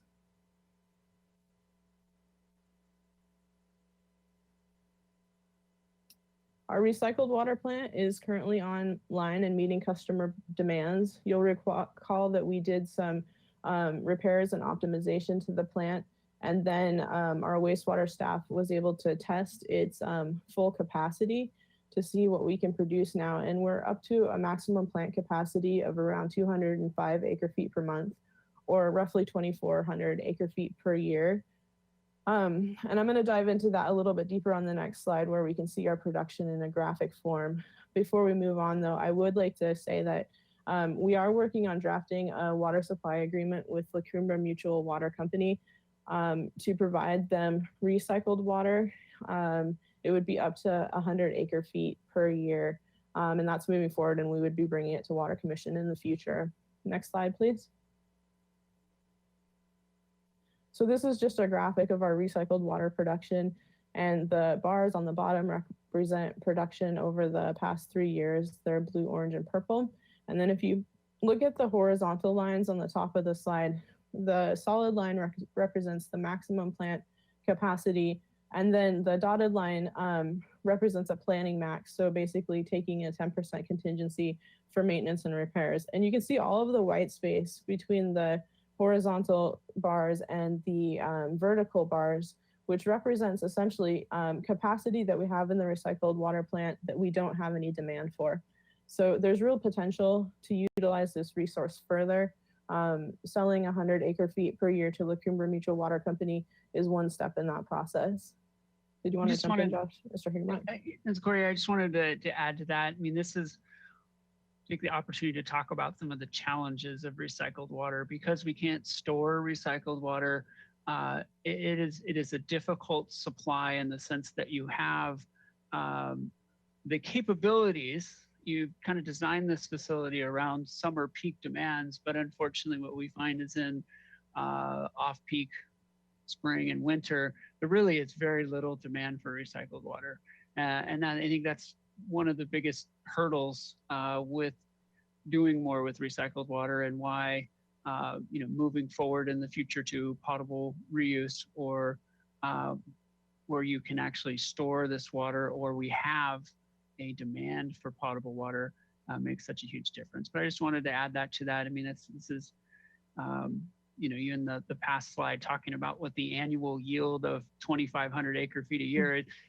Yes, but the reality of it is that's about somewhere around 12 to 1,400 acre feet of what we believe would be meeting peak demands. And so anyway, please carry on. All right, thank you for that extra detail. Okay, we'll go ahead and move on to the next slide. So now we're going to take all of these individual pieces of our water supply and put them together and look at our water supply strategy. This is another graph that you've seen before. It's looking at a 10-year period from 2013 through the end of water year 2022. So you'll see how our supply mix has changed from the beginning of the drought through the depths of it, and now as we're on the tail end in recovery. If you focus on year 9 or water year 2020, you'll see that this year we anticipate relying almost exclusively on Kachuma, Gibraltar, and desalination water. And that's really the path that we see moving forward for the next 2 or 3 years. You'll see in water year 2022 that there is a little bit of state water usage in this graph, although that's not even necessarily a given.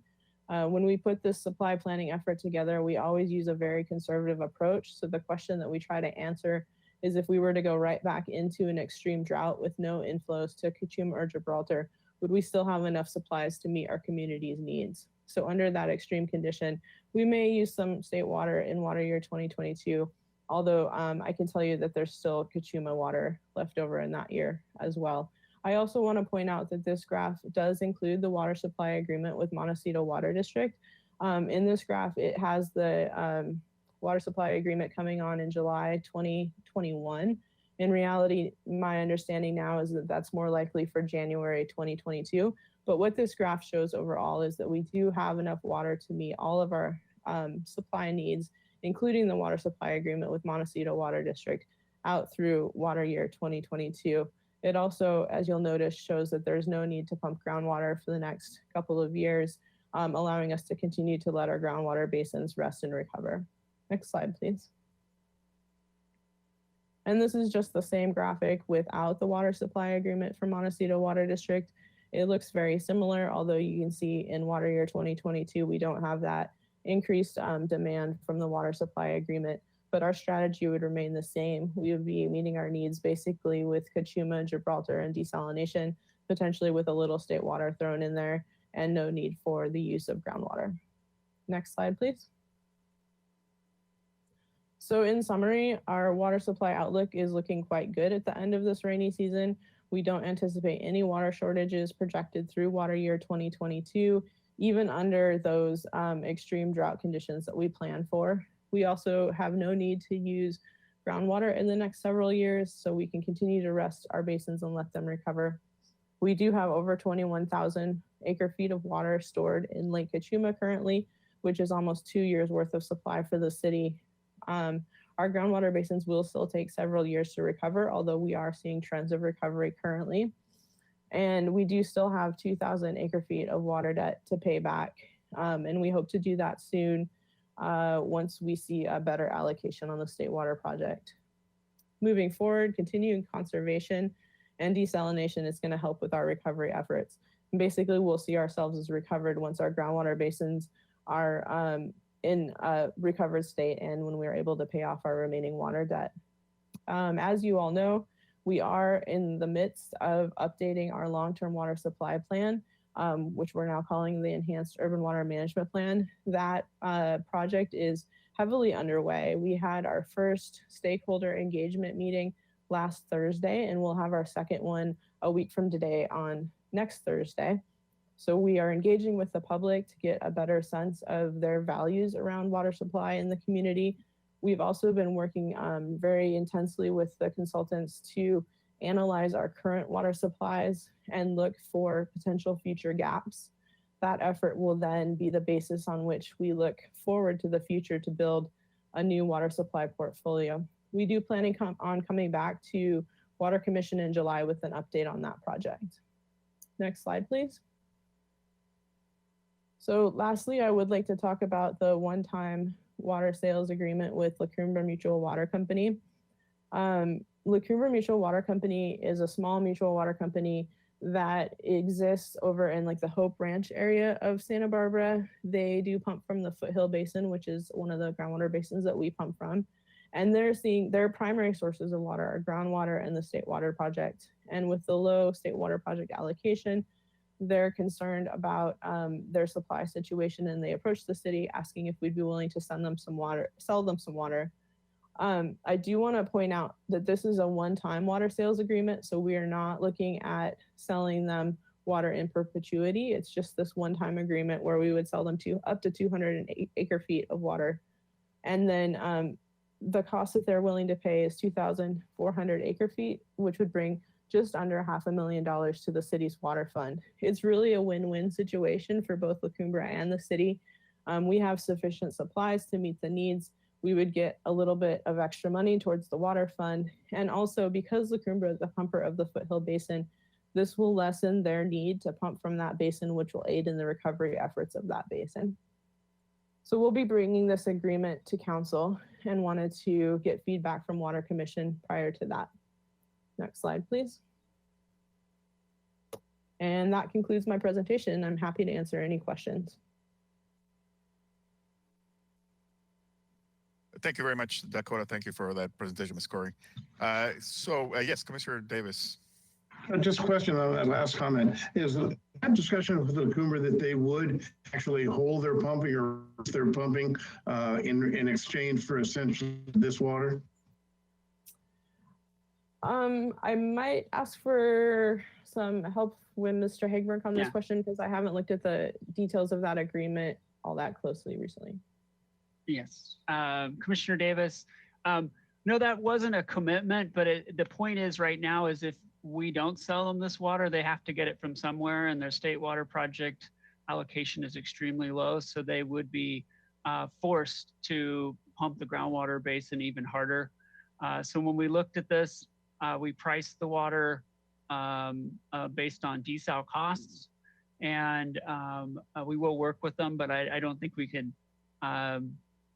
They already have a pumping cap per se on the basin, but I don't think they'd be interested in committing to some type of goal at this point. But I do believe, I mean, the way that we've looked at this is kind of like an in lieu transfer, a way of injecting water back into the groundwater basin. It's by giving them what will likely be our Cachuma water, for example, which is evaporating at this point. We could give them that, and it will at least reduce their dependency on the Foothill Basin, which benefits its recovery.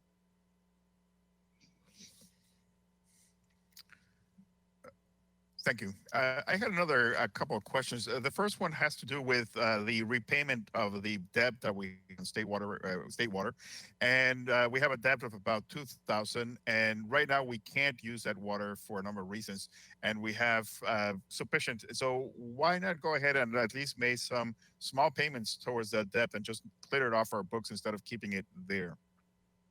Chair Keller, that's a good question. Currently, we have about 1,100 acre feet of State Water Project water available to us. It's our allocation from this year and about 700 acre feet of carryover water from last year. We do have our exchange agreement with ID1, which provides our State Water Project water for them in lieu of, or in exchange for credits to the Cachuma project. And we need to fulfill that obligation this year. It's looking like that's somewhere between 600 and 800 acre feet of water. It's a little bit of a moving target based on their demands. And so I want to make sure that we have enough of our State Water Project water to meet those exchange obligations. If we do end up looking like we have a couple hundred acre feet of State Water Project left over and we're able to repay back some of our debt, I think that's something we very much could do. Thank you. Okay, in terms of your presentation, which was very clear, and I did, we see that even if we have a very diverse portfolio, we really have paying attention to that portfolio. It's not like we have all of those water supplies always available. We have to rest our groundwater really imperative. And right now we're doing that. And that the fact that we have other sources really helps us. That we have these, the water coming from the state is not reliable. Even though we have these 3,300 acre feet, we actually are getting only 15%. And that's fairly typical, even a good year for us. So just a reminder that we do need to keep that diverse portfolio. Other comments or questions, commissioners? Okay, any other questions from the public?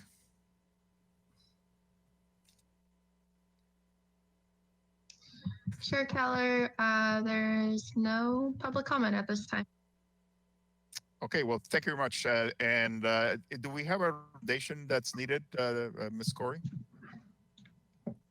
I was going to make the motion. I was going to make a motion that we recommend City Council authorize Water Resource Man to execute one-time water purchase agreement with Lacoomer Mutual Water. Okay, Thank you, Commissioner Davis. That is the recommendation we're looking for. I'll second it. Okay, so if we can have the roll call. Thank you. Commissioner Young, Yes. Commissioner Davis, Yes. Vice Chair Kilborn, Yes. and Chair Keller. Yes. Thank you. Okay, well, thank you very much again for that presentation. We'll be moving on to the next item. Next item is the Montecito Water District Water Supply Agreement status, and it will be Mr. Hagmark that will be giving us the status on that. Mr. Chair, Commissioners, long time waiting. As you may recall, we've been in some state of negotiations with Montecito for almost 5 years now, ever since the city took action to reactivate the desalination plant. And we are here today to remind, in many ways, the Water Commission and the public of where we left off. And next slide. Part of that is, so we're planning to do just kind of an update. The update is really going to be, this update is going to reflect, it's going to be very similar to what was presented to City Council on January of 2019. And then we're going to go through some of the key concepts of the term sheet in anticipation of the release of the water supply agreement, public release, which will planning to occur tomorrow. Next slide. Just want to remind you of who's on the negotiating team. So Rebecca Bjork, the Public Works Director, myself, Dan Hensky, our Assistant City Attorney, Jennifer Tomasetsky, the Acting Finance Director, and Malcolm Hamilton, our Water Analyst. Next slide. So I'm going to go through a background. I'm going to go to the principles of negotiation. I'm going to go over the water supply agreement key terms, funding for the plant and the conveyance pipeline to get the water to the district, and of course, talk about next steps. Next slide. Wow, okay, this graphic has changed. So just to give a little background, the city began their reactivation process in 2014, and right about that time, we were approached by Montecito to participate. As a reminder, Montecito and Goleta Water District were both partners in the initial construction of the desal plant in early 1990s. It wasn't until after the drought ended that both Montecito and Goleta Water Districts asked, they no longer wanted to participate. And at that point, the city went on to get the full permits to operate the plant and continue to maintain the facility. It's a little more background. So anyway, staff directed to begin formal negotiations. So Montecito had sent a letter to city administrator and council and asked permission to sit down and negotiate. And so they formally began in 2015. It was on and off again. We had Montecito, at one point we had them start to pay for some of the costs of negotiating because we were developing documents to help understand the cost of such an agreement. And that has continued. We've been sharing 50-50 in the cost of developing this. There was a pause in the 2017. Montecito was also at the same time just exploring what other options were available to them. Next slide. And in 2018, we started up again in earnest, and that ultimately led to a term sheet, which were the guiding principles to the water supply agreement. And that was brought to both boards in January of 2019, where we received approval to move forward with drafting the water supply agreement, which we've been doing for the last 14 months. Next slide. So the objectives here, the city will own and operate both the desal plant and conveyance pipeline. The proposed agreement does not grant any ownership to the Montecito Water District. In some ways, it's similar to the Cater JPA relationship. As you may recall, Carpinteria and Montecito Water District also participate in the cost of operating the Cater water treatment plant. They actually pay 40% of the cost of operating that. And I do have to say, that has been a good arrangement for all. All customers benefit from that. We're able to mitigate risks. Certainly when we migrated to using ozone, the neighboring agencies picked up 40% of the cost of that. So I think it's been a good example. This agreement is a take or pay, and for those not familiar with that term, means that the Montecito Water District pays annually, even if they don't need the water or don't take the water. The water pricing reflects cost to finance and operate the plant.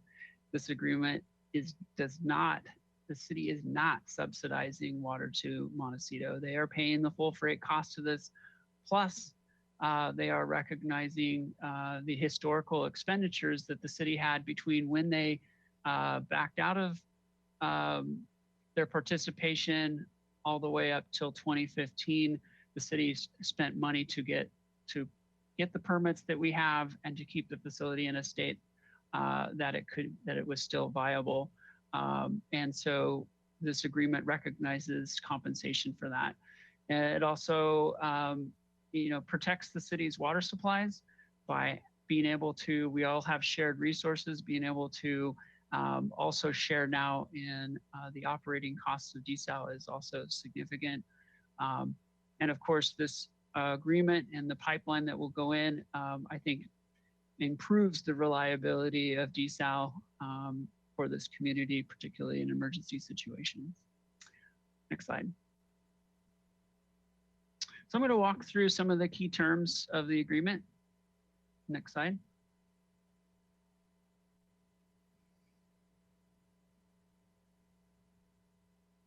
While I wait for that, I can just speak to some of them. The term of the agreement is 50 years. I think the city would have appreciated something shorter. It would have certainly made negotiations a lot easier, but the district was pretty set that they wanted the maximum agreement time that they could get. And our city charter allows up to 50 years. So the agreement reflects a 50-year term. Any luck for Cal? Anyway, the volume of water that's in this term is 1,430 acre-feet a year. As a reminder, the plant produces 3,125 acre-feet a year. The city may deliver to the district any water that is part of the city's core supplies. It doesn't necessarily have to send them desal water.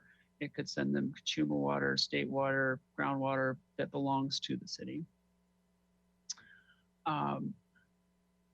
The excuses from performance. There are various, obviously controlled and uncontrolled circumstances that would relieve the city and or the district from paying, depending on what the issues are. Doesn't look like we're having any luck advancing those slides. So we can come back to that once the slides start to catch up. The risk management, I think this is, there we go. Next slide. Excuses from performance. So uncontrolled events, the city is excused from delivery. For example, a major power outage, a earthquake, we would be relieved of delivery. I should say probably an earthquake. We'd be relieved from delivery if the earthquake somehow damaged the plant and it was unable to produce. The district, though, would still be on the hook for the fixed cost. So that would be the cost for staffing, the cost for the loan that we have. They would just be excused from the variable costs, basically the electricity and chemicals associated with that. And then that kind of reciprocates to the district as well. If there was a major event, uncontrollable event that enabled, so they couldn't take the water, they would also be relieved again, but the district would still have to pay those fixed costs. Next slide. One of the places in the agreement we spent a lot of time working on was critical water emergencies. And to that end, we are relieved if the plant is at a certain capacity. So ultimately, what we are selling the district is surplus water to the city's needs. At this time, we feel like we have additional water to sell to the district, but we feel at some point we will need to upgrade the plant to 5,000 acre feet a year so that we maintain that 3,125 acre feet that we have identified as a drought, a need for drought buffer. So to that end, I want to, I think, remind everybody that as part of this agreement, I think it's just a matter of time, but we will need to upgrade the plant, but we do not see it needing to do so in the near future. If the plant is at 5,000 acre feet a year, we are relieved of uncontrollable events reflecting our other sources of supply. So for example, there was a major earthquake that brought down the state water project, and we were relying on that water. If the plant was at 5,000 acre feet a year, we would be relieved from our obligation to deliver to the district. To the extent that we could meet our health and safety needs. So if that damage to the state water project for whatever reason left us unable to meet basic health and safety needs, that's when we could reduce what was being sent to the district. Also during a severe drought, we spent a lot of time on this as well, is the city would need to take steps to protect its water supplies. And to that extent, we would need to upgrade the facility to 7,500 acre feet a year or more. But at that point, we would be excused from deliveries that would exceed our basic health and safety for our customers. So it's the way we describe it as the shortage sharing. So we would be looking to make sure that both communities had the health and safety water at equal amounts. In that, there's a small caveat that we would also be allocated water for our commercial and industrial, specifically since the city provides most of the medical and basics commercial and industrial services for the Montecito community. Next slide. So to get that water to the district, we will need to construct and repurpose an existing pipeline. So this here shows the new pipeline in purple. That would run its, what is it, about 14,000 feet of pipe that would need to be installed from the desal plant up towards the mission. Once it arrives there, we will connect it to an existing city transmission main, which will require some work, but that will allow us to push water from the desal plant all the way up to the Cater water treatment plant, Clearwell. From there, we can move water anywhere in the city service area.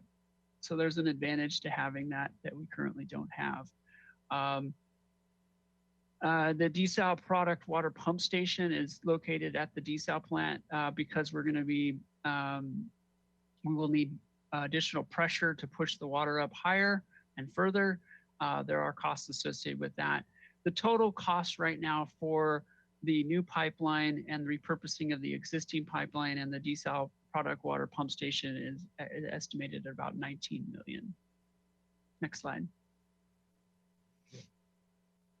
So how are those cost components broken out? So the plat capital charge, this would be, for example, our state revolving fund loan would be proportional to capacity. So right now, if this agreement does get executed, 1430 represents about 45% of the current plant capacity. So Montecito would be picking up about 45% of our annual loan payments.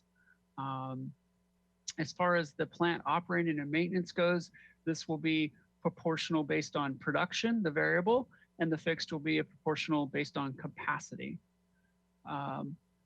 As I mentioned earlier, we've also negotiated, it works out to be just over $4 million in a fee that the district will compensate city customers for our investment in maintaining the desal permits and the facility, which works out to about $237,000 a year for the next 20 years.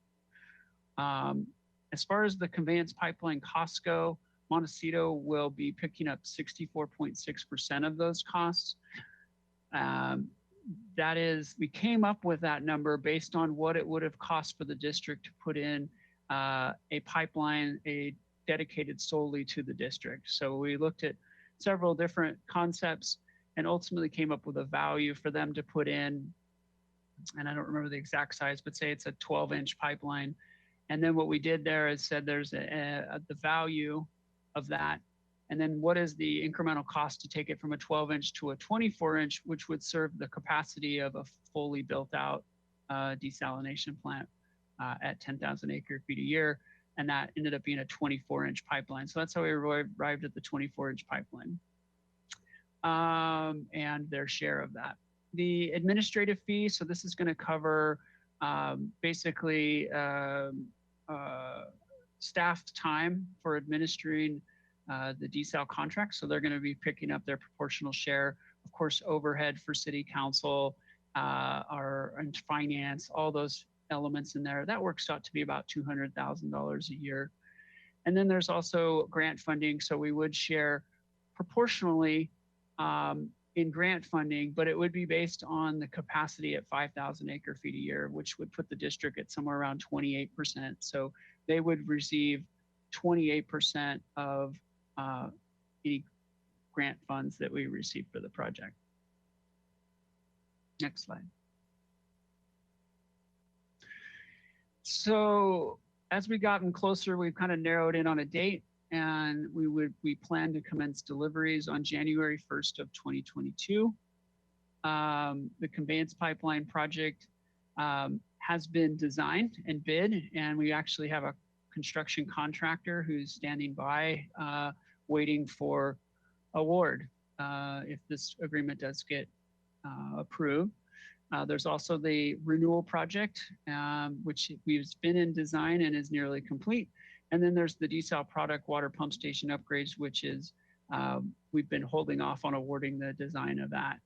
But assuming the water supply agreement gets approved, we would move forward with that recommendation as well. Next slide. So funding for the conveyance pipeline project. Right now, we are planning to use a $19 million settlement that we got from SCE for damages to Gibraltar. This money has been set aside because of the sediment that came into Gibraltar, and ultimately we see this pipeline as improving our reliability, which is kind of our water supply reliability for the whole community. So we believe this is a good use of this money to get this going. And then of course, as I'd mentioned, Montecito will be responsible for repaying a portion of that in the future. The desal plant capacity upgrades, right now, as I'd mentioned, we believe we don't need to expand the plant for at least 3 years, but we will be revisiting that every year. And as I'd mentioned earlier, we believe the process to add that additional capacity is probably a 2-year process. and we likely would go after state revolving fund loan to do so. Next slide. So I'm going to hit a little bit on the benefits. Again, the regional benefit is big, and I have to say we actually just found out last week that we got a $1 million grant for the conveyance pipeline, and the only reason we got that $1 million grant is because of the regional nature of the pipeline. So there's a lot of money out there for regional projects, and Cater, as the Cater Joint Powers Agreement that we have with Montecito and Carpinteria is a good example. It just makes a lot of good sense. We share water supplies. There's the economies of scale. There's sharing of risks as things go along and various regulations change. This agreement has Montecito participating in those as the community moves forward with CCEs. Montecito will participate in the increased electrical costs. Should we do a solar project for desal, Montecito would participate in that.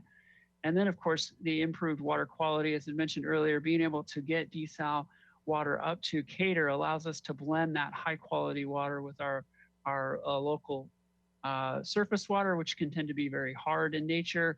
And I think overall improve the water quality for the entire community. And I think bottom line, the current terms represent an equitable agreement. I think what's important to recognize is we're two public agencies, and this can't be a win-lose type of situation. It definitely, I think it's taken a long time, but I think we've gotten to that point where it truly is a win-win for both agencies, and certainly a give and take on some things. But I believe at the end of the day, this represents a fair agreement for our community, and they can stand up and say the same for theirs. Next slide. So as far as next steps, we're here today presenting to the Water Commission kind of the term sheet. Tomorrow, the plan is to release the water supply agreement and make it publicly available. And Montecito will be holding their first public meeting on May 26th with their board. And we plan to return to Water Commission on June 18th after the commission's had a chance to review it and answer any questions and get a recommendation from the Water Commission. And then the Montecito board plans to take action on the agreement on June 25th, and subsequently City Council, should the board take a favorable position, City Council would consider the agreement on June 30th. Next slide. So if it is approved, it sets off a process. It would have to be approved by ordinance, and there's a waiting period associated with approval by ordinances, but ultimately it triggers us coming before Water Commission and Council with a bunch of agreements that would need to be put in place in order to meet the January 1st, 2022 delivery goal. So with that, I think there's one more slide. I'm happy to answer questions.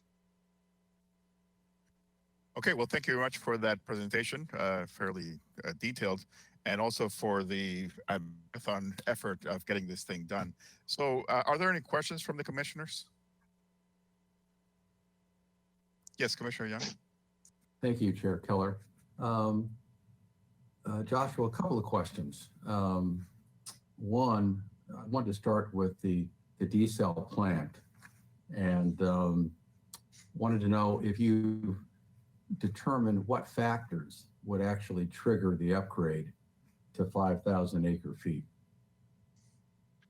You did mention it's not going to happen for about 3 years, but I'm wondering if you have some objective criteria that are going to actually trigger that process.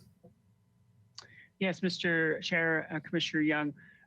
Yes, I mean, very similar to what we're doing right now. We'll be looking at our various supplies as we do twice a year now, just to make sure that we have adequate water.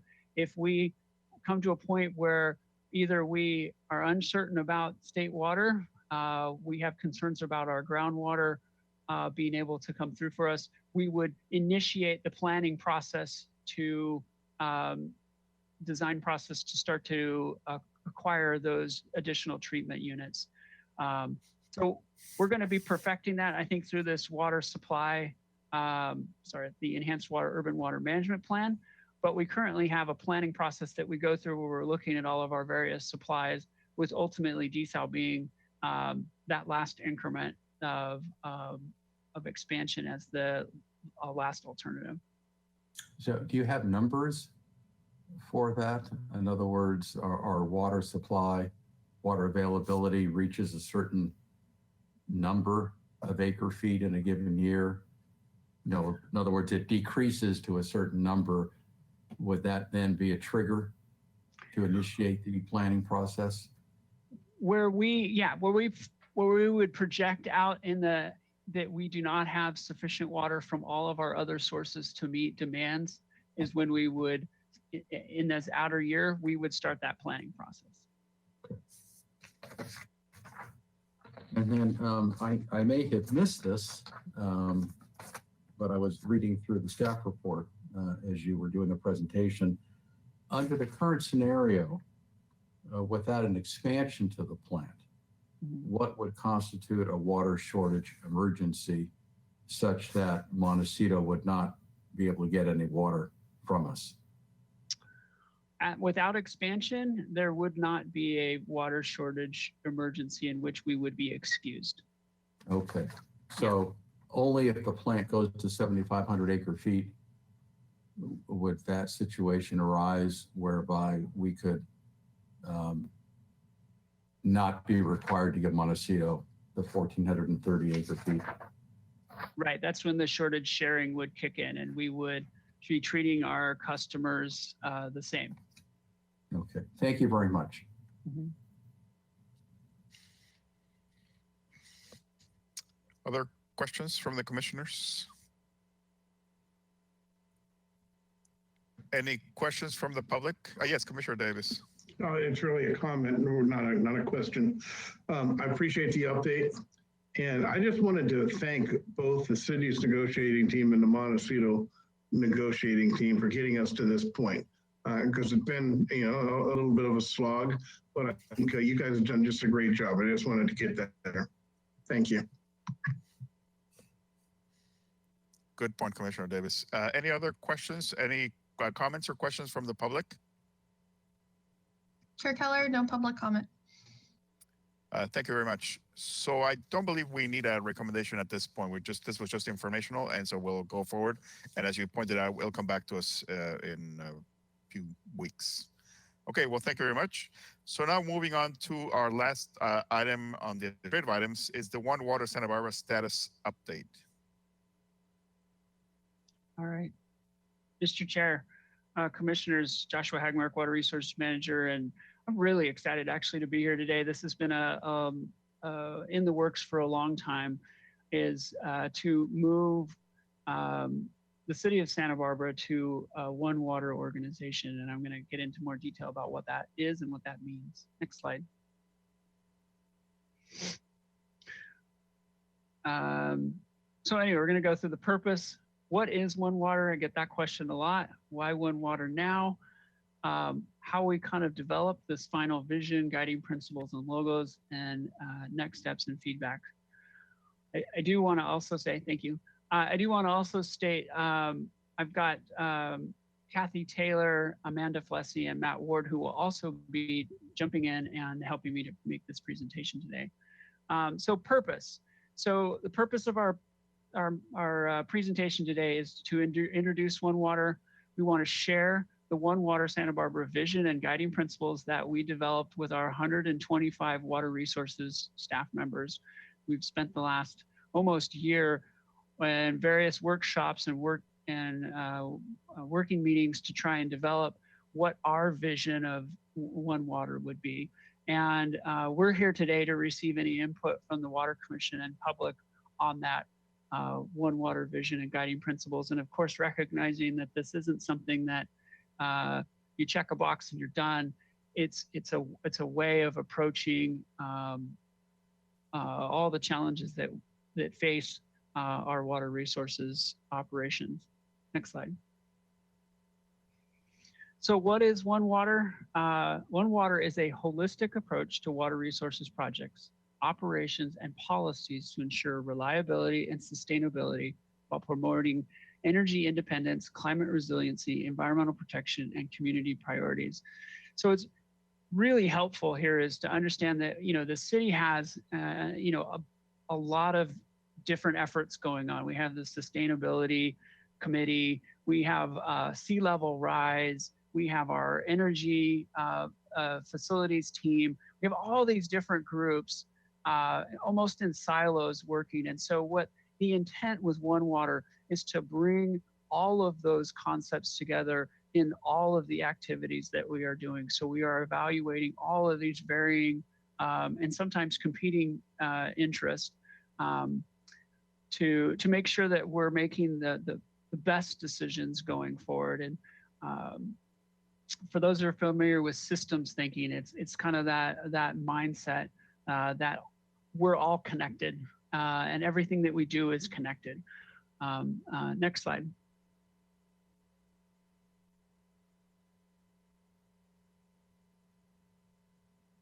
So the core values of One Water, so keep in mind that a lot of leading water resources agencies across the nation are adopting One Water guiding principles and visions. And it varies. It varies on those individual agencies depending on what the challenges they're facing. But some of the core values that you'll find are all water has value, whether no matter what form it's in, seawater, surface water, groundwater, wastewater, stormwater, all water has value. And with that, how do we advance water resources in our communities? All water should be managed in a sustainable, inclusive, and integrative way. Again, these are things that I don't want to say that these are new concepts to how we think, but we're bringing these values in and trying to make them part of our decisions as we go forward on all projects and setting goals for how we're going to do that. Also being environmental stewards and sustainability, again, a consistent part of who we are already as Santa Barbara, city of Santa Barbara, but making it again part of our fabric. Next. Other core values, customer service, recognizing the important partnership between customers and city staff. I think it's important, not the sense that the city staff necessarily work for the customer, but that there's a partnership there, an understanding, a need for education, a need for transparency, funding rates. I mean, some of the ideas here we've been hitting on is, opening up our treatment plants for tours. We've really been up to, unfortunately, the pandemic has thrown a twist in that, but really trying to get the public in and help them understand what it is that goes on behind those walls or fences and the men and women who are working on that. And then, of course, that partnership, because without the funding from our customers, without that balance, where does that money go? What are we using it for? It's just really important, and recognizing that there's a partnership there. And then, of course, the collaboration. One Water, the intent there too is to break down these traditional silos between work groups and departments. As we know here, I mean, I'm very fortunate to oversee both water and wastewater. I tell when I go to various agent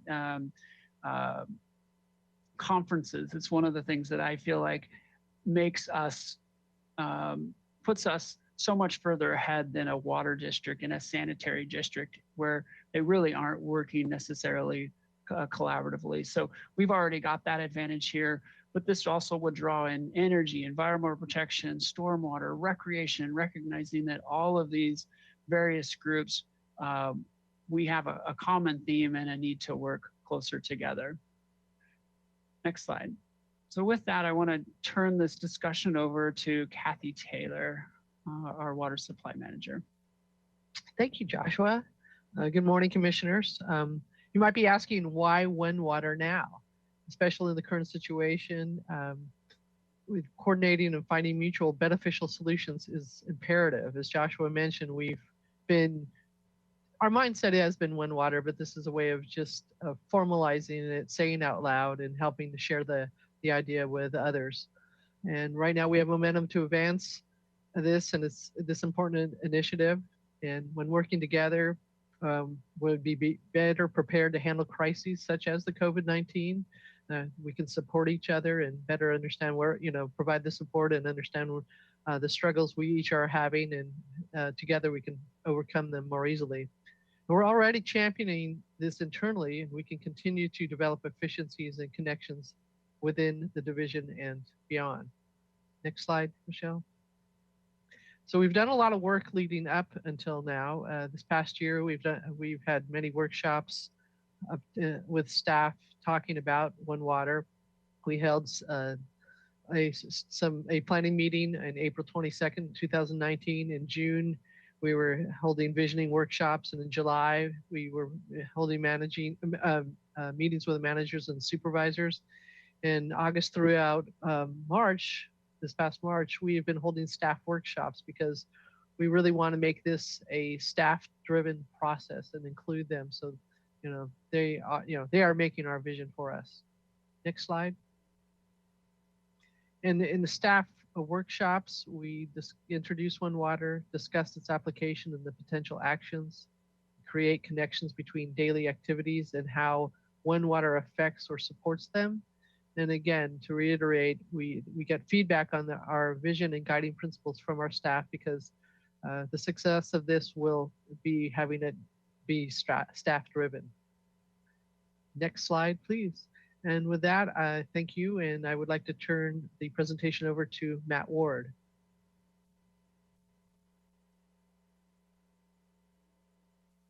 Good morning, commissioners, and thank you, Ms. Taylor. So as Kathy and Joshua mentioned, we put a lot of effort into developing a vision. We had these small groups that were working together, and it was a mix of water and wastewater staff that were working with supply and conservation folks. And so it did help break down some of the silos. It got us interacting more than we usually do because of the way a lot of our water systems are distributed throughout the city. And what I'm going to present to you is the vision, the 7 guiding principles that we developed, and also some feedback that we gained during the development of the vision and the 7 guiding principles. Next slide. So our guiding principles: increase coordination, cooperation, and awareness of our water resources with city departments, our partners, and our stakeholders. Water touches everybody in some way or another. And so with OneWater, we're looking to further develop the ways that our systems support our community. Number 2, balance environmental, economic, and societal goals by implementing fiscally responsible and equitable projects and programs that provide multiple benefits. And 3, enhance our community's quality of life by monitoring and maintaining reliable water systems, improve local water supply reliability by diversifying our supply portfolio and using water efficiently. Next slide.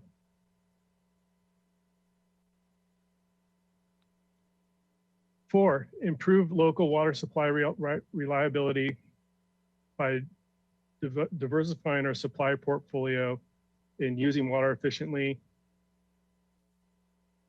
5 is increasing climate resilience by planning for climate change mitigation and adaptation strategies. Also, we wanted to enhance our community awareness and advocacy for sustainable water through active engagement, building trust and high regard for public outreach and education. I think you've seen that, commissioners, in the way that we've been approaching our supply planning and other endeavors. And we're also looking to create and maintain a OneWater Santa Barbara framework that is adaptive, reflects best practices, and is underpinned by sound metrics. Next slide. So as you can imagine, when you're developing a vision and also guiding principles, words become hugely important. And we spend a reasonable amount of time in our small groups developing statements and making sure that we really refined what this was going to mean to not just us, but the entire community. So some of the feedback we got, what we heard was words from the vision that stood out most to most work groups was integrated, optimizing resources, and community. And some of the ways that we engaged staff included using software in order to actively get feedback using that software as we were meeting. So these words were compiled using that software, and we were able to share them immediately. And then also after we debriefed with all the groups. So that way we could better understand how the message resounded and the words that stuck out to us most. And I think these words are really important and convey water resources goals. Many work groups felt that guiding principle number 5 require the most effort to achieve, and that was increasing climate resiliency. And we do a lot of work in long range planning. We're very attuned to the feedback that we're getting from our community and from also the city at large, and we took that into consideration. I think that's something that we're working diligently on as a city and as a water resources team. Additional cross-training and more water resources events to help develop shared understanding and increased coordination within the division and with other departments. Cross-training has been huge, and it's been a part of our programs in the past. I think in recent years, we've been very challenged to meet various project needs. And as Mr. Hagmark mentioned, that develops some silos to some extent. And so what we've already started to do is to have certain staff from water perhaps take part in water or wastewater CIP planning. And that's been, and vice versa. There's strengths throughout both of our teams, all of our teams in our conservation and supply groups, and finding ways that we can pair our staff together to match strengths has been really helpful to being able to do our best work, be efficient, and ultimately get the best project and programs that we possibly can put together. And there's many examples of current projects and programs that are already fulfilled, the One Water vision for Santa Barbara. And I think recycled water is a great example of a program where you have wastewater treatment staff that are producing water for a water distribution system, recycled water distribution system. And they're working cooperatively to optimize the system, and also working closely with our customers, because a lot of the customers in for recycled water users tend to be larger facilities, parks, other recreational facilities, golf courses, things of that matter. So their demands can be substantial. So we've worked really extensively, again, water, wastewater, conservation, and supply staff to develop the recycled water system so that it can be optimized and ultimately meet our customers' needs. And next, I'm going to hand this off to Ms. Amanda Flessy, the wastewater system manager. Thank you, Mr. Ward. Good morning, commissioners. So in our work groups, we developed a roadmap on where do we go from here. In that roadmap, some key elements need to exist in every part of the One Water process. Continue working on the narrative that tells Santa Barbara's One Water story. As Mr. Hagmark mentioned, we are very lucky to have water and wastewater under one roof. So let's take advantage of it. Create our own One Water story. In order to be successful, we need to ensure this is staff driven, to make sure we have staff's buy-in in every part of the process. We need to develop key programming messaging to make sure we are consistent with our messaging to the public. We need to establish who the audience is. One Water means something different to everyone, internal staff and external staff. So you need to make sure to know who your audience is in order to develop that message. Finally, detailed next long and short-term tactics for implementation. So make sure your short-term goals support the long-term vision. Next slide, please. I'm really excited to present our new logo. This is our new One Water logo. The color scheme here is very important. The purple represents recycled water. The blue represents water and the green represents wastewater. We wanted to make sure that it's throughout the entire One Water vision or logo to support our vision. Next slide, please.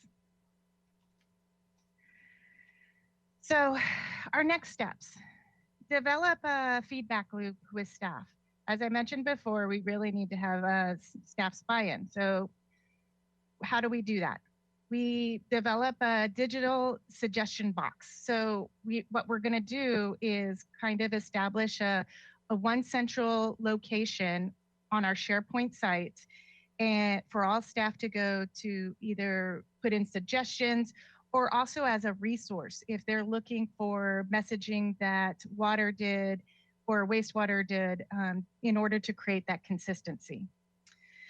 Integrate into work group meetings. Make sure One Water is in all of our work group meetings and we're all practicing One Water in order to be a cohesive message. Build One Water culture across water resources. How do we do that? Through cross-training. Cross-training not only through our internal groups, but also in other groups. For instance, in wastewater, I can cross-train my collections group with my mechanical group. And then hopefully move on to there where both Matt's work group and my work group can do cross-training in our OIT systems. That is one vision and one goal. Tours. One thing that we have that came out of our small groups is that not everybody has been exposed to a lot of our assets here. And for instance, a lot of our collections guys has never had a tour of the El Estero treatment plant. So to make sure that we do that cross-training and provide tours to our staff as well as others. Guest speakers. Guest speakers is really how we will go to other different groups and talk about our different, what's going on in our group. For instance, one example is having a SLIP team talk about the program, going to other work groups and talk about our SLIP programs. This is important because we see our employees as ambassadors of the city. And they should know a little bit about each of our programs, at least who to contact if there's further questions. Representation on interview panels to make sure that we get representation from each work group on our interview panels to make sure we're a whole cohesive team. Next slide, please.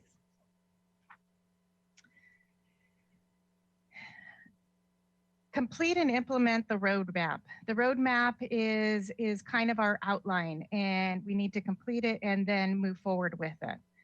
Our One Water working groups to make sure we are in alignment of all of our program goals with our One Water goals. Identify One Water projects. One example would be, as Mr. Ward mentioned, tertiary. Tertiary hits not only wastewater, but water and water distribution. So working all together is a great example of a One Water project. Evaluate how we currently support each other within water resources and how can this improve. With this COVID-19, this has really highlighted our One Water working group. We have drawn from our resources, such as water supply group and everything that they have kind of established with the drought. We've kind of used their outlines in how to respond to our COVID-19. So that is another great example of how One Water working groups can work together.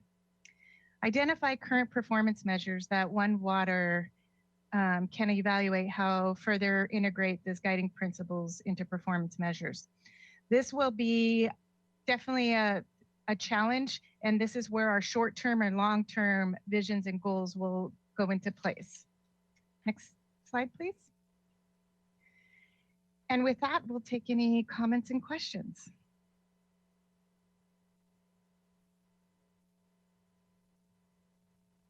Okay, yes.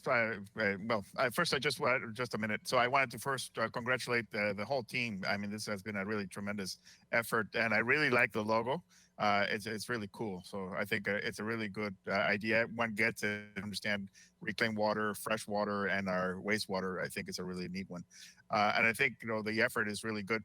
I just wanted to I make one comment. I think it's going to be really good to do all this cross training and cross communication within the water resources team, but it's also would be important to make sure you bring in people from other departments, other parts of the city, and give them so that they're familiar as well with the facilities that we have.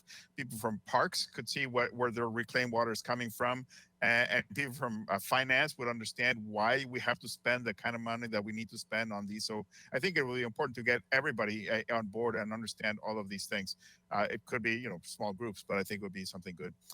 So I think we have a comment from or question from Councilmember Sneddon. Thank you, Chair Keller. I just, my recollection of Hillary Hauser coming into Water Commission and talking about One Water, and then Water Commission really latching onto that and saying, oh, I like that. And then staff, what you have done to really fully develop this vision and not just say, oh yeah, good label, good, yeah, draw it into a complete vision is so impressive. And I love that it is staff driven, really where it needs to be, and it's going to help the community come along, and it's going to be a benefit and really have this come forward. I love the logo. I love all of the thought that's gone into this, and it's I'm so supportive and just really impressed with just how all staff has come together on this. And so well done and great presentation. This is a place to direct people to, this is the concept of this, and you've really just been consistent and on with this from the beginning. So thank you. Thank you. Yes. Next is Commissioner Young. Yeah, I think you're muted. Thank you. Didn't realize that. Thank you, Chair Keller. Yeah, I think this is a great vision. I think staff's done a really wonderful job. I'm going to be looking forward to seeing specific projects brought forth that will bring this to fruition. At this point, it's fairly abstract to me. I like the example of our recycled water plant being used as in furtherance of this vision. One thing I wanted to ask staff is if they consider projects that would increase our ability to infiltrate surface water into groundwater basins as something that would be worthwhile pursuing. And specifically, after learning that it takes us about 9 years for our groundwater basins to recover after an extended drought, I'm wondering where we can try to accelerate that process through projects. Well, Commissioner Young, you just set me up as perfect, because I was hoping to add to the conversation that I'm hoping the first example of One Water will be the Enhanced Urban Water Management Plan. I mean, that's exactly the same mindset as what we took when we developed the framework for our Enhanced Urban Water Management. The engagement with the community that we want to get, trying to balance, again, we're going to be trying to balance the economics, the environmental impacts, the social impacts, all of those elements when we pull forward and come forward with some portfolios for water supply planning. And I think embedded in there is, how do we make the most of our stormwater, right? How do we make the most of our seawater? And to that point, how do we reduce the energy impacts associated with that? So all of these factors that we will be taking into consideration, and I really appreciate it. And I in particular, we could talk at some point about that, the challenges of stormwater in this area, particularly with such a steep topography. It makes it really challenging. So I think your question is well founded, and one where we need to do more education about particularly rain gardens, which is I'm a big fan of rain gardens, because I believe that's the best way for this particular community to get the most bang for the buck out of stormwater really. But anyway, I could go on, but I think the point is, yeah, we'll be looking to incorporate this into projects as we move forward. But I think the first one that you're going to see out of the gates is the Enhanced Urban Water Management Plan.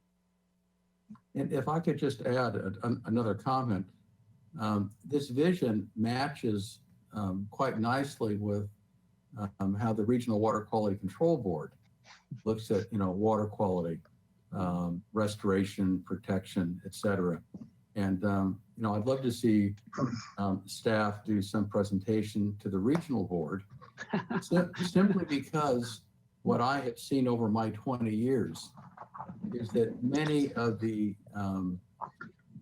municipalities, government agencies, what have you, within the Central Coast region, don't have the luxury that the city of Santa Barbara has in being able to think outside the box and project into the future like this. What I frequently see is the smaller entities struggle with all kinds of things, just being able to meet their permit requirements and doing proper monitoring and reporting. And Santa Barbara has historically been up there, really just kind of I think of it as the shining example within the Central Coast region. So although we're talking in the echo chamber right now about what we're planning on, I, would just encourage, the city and Mr. Hagmark, if you could, increase that dialogue, because there'll be Regional Water Quality Control Board members that will benefit from that discussion, as well as, the normal audience that we have at a water board meeting. Yeah, we're just so fortunate to have such a great community that really supports all of these initiatives. I mean, it really starts with that. It starts, and it obviously leads to our leaders being free to explore and pursue some of these great efforts. And it's great to work for an organization like this. It really is. Commissioner Davis. Yes, I want to second Councilmember Snedden's compliment staff and everybody. Remember this first came to us, the question from you, Joshua. It was a twinkle in your eye. Basically, it was a direction you wanted to go, and you're now taking it to the next level. The intra and interdepartmental vision that you have there is really, really just something to be admired.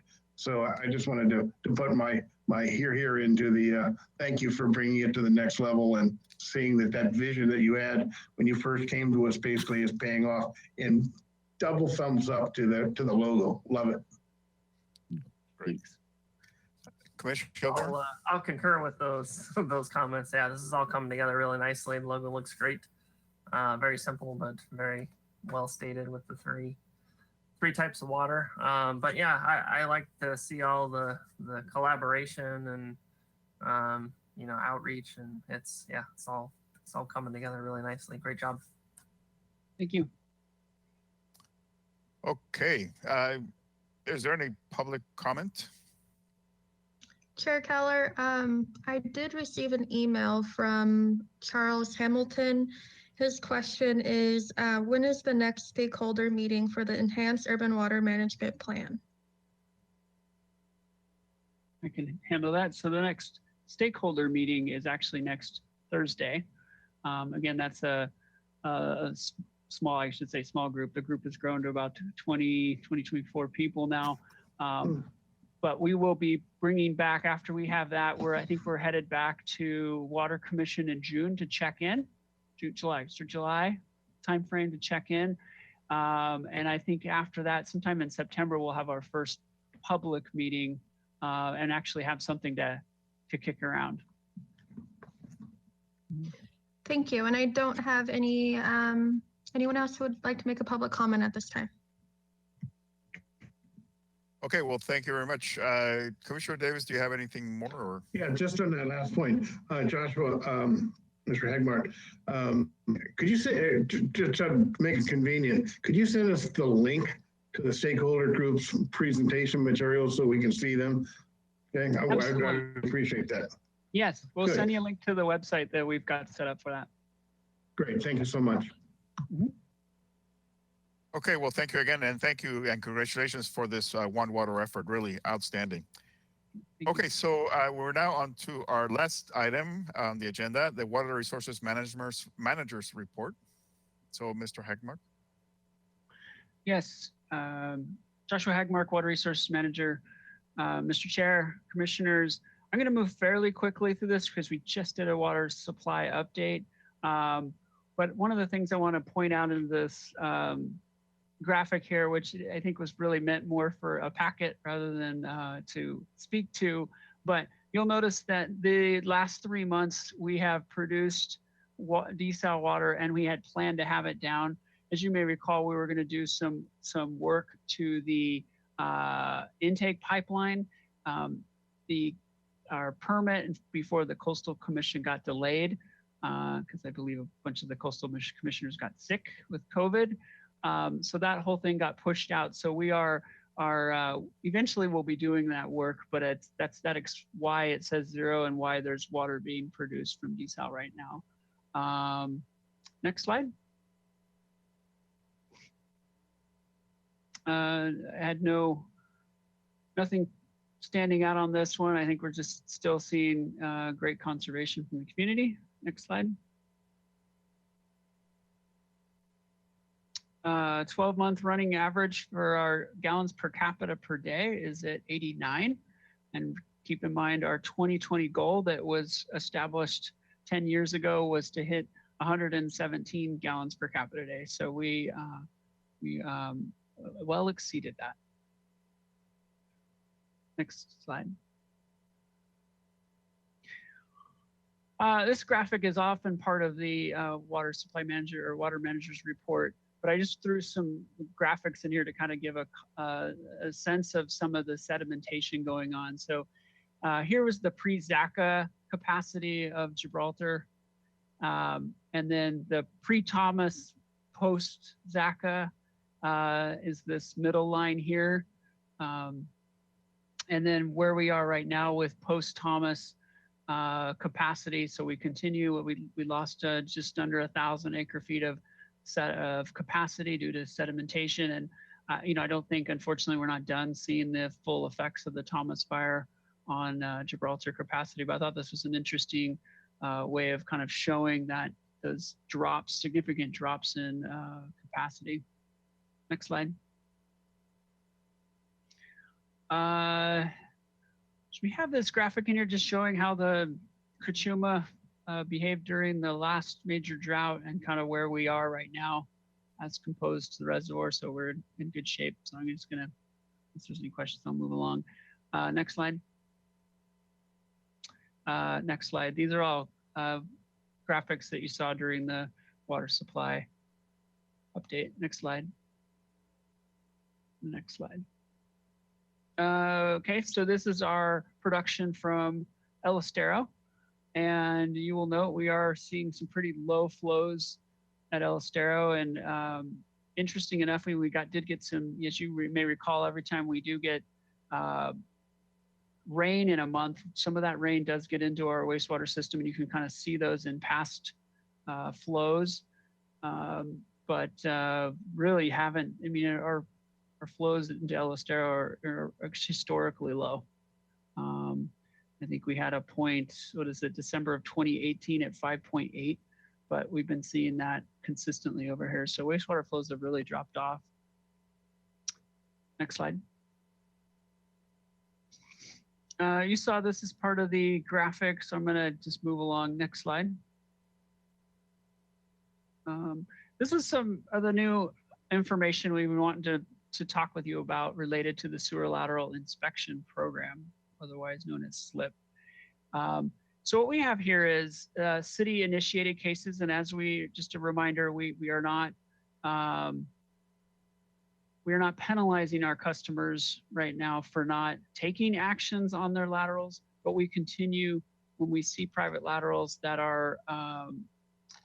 that have failed or in the state of failing, we are still sending out letters. So there was a dip in April, but we will continue to give you a magnitude of how many letters are going out every month, letting customers know that they have a problem with their laterals. It's a pretty, and then of course, we're also recognizing on here that we have cases where customers have gone ahead and made improvements.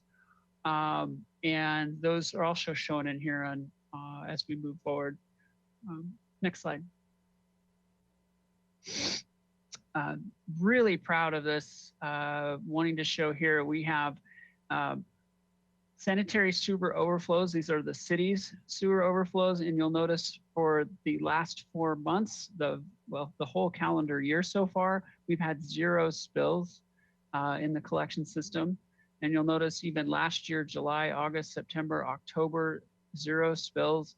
I was just really proud of our collection staff. They're doing an amazing job getting a handle on there. But you'll notice that we still are struggling with our private sewer lateral spills. So these are spills in which the city they were significant enough the city was notified and we responded and helped clean up the spill. I would guess there's probably 10-fold or more spills occurring outside of this in which the city is just not contacted or it's not reported to the city. Next slide. CCTV miles. So we're just right here. This is a graphic we're continuing to develop. How much pipe is getting CCTV'd every month and how much is being cleaned. Really, I think what we're looking to here is just to build an indicator of, and in future graphics, we'll add in here what our goals are to help show you how we're making progress towards those. But again, really critical that we keep the funding up for our collection system maintenance. Next slide. Is that our last slide? Okay. With that, if there's any questions, let me know. Okay, thank you. Thank you very much for that presentation. Any questions or comments from the commissioners?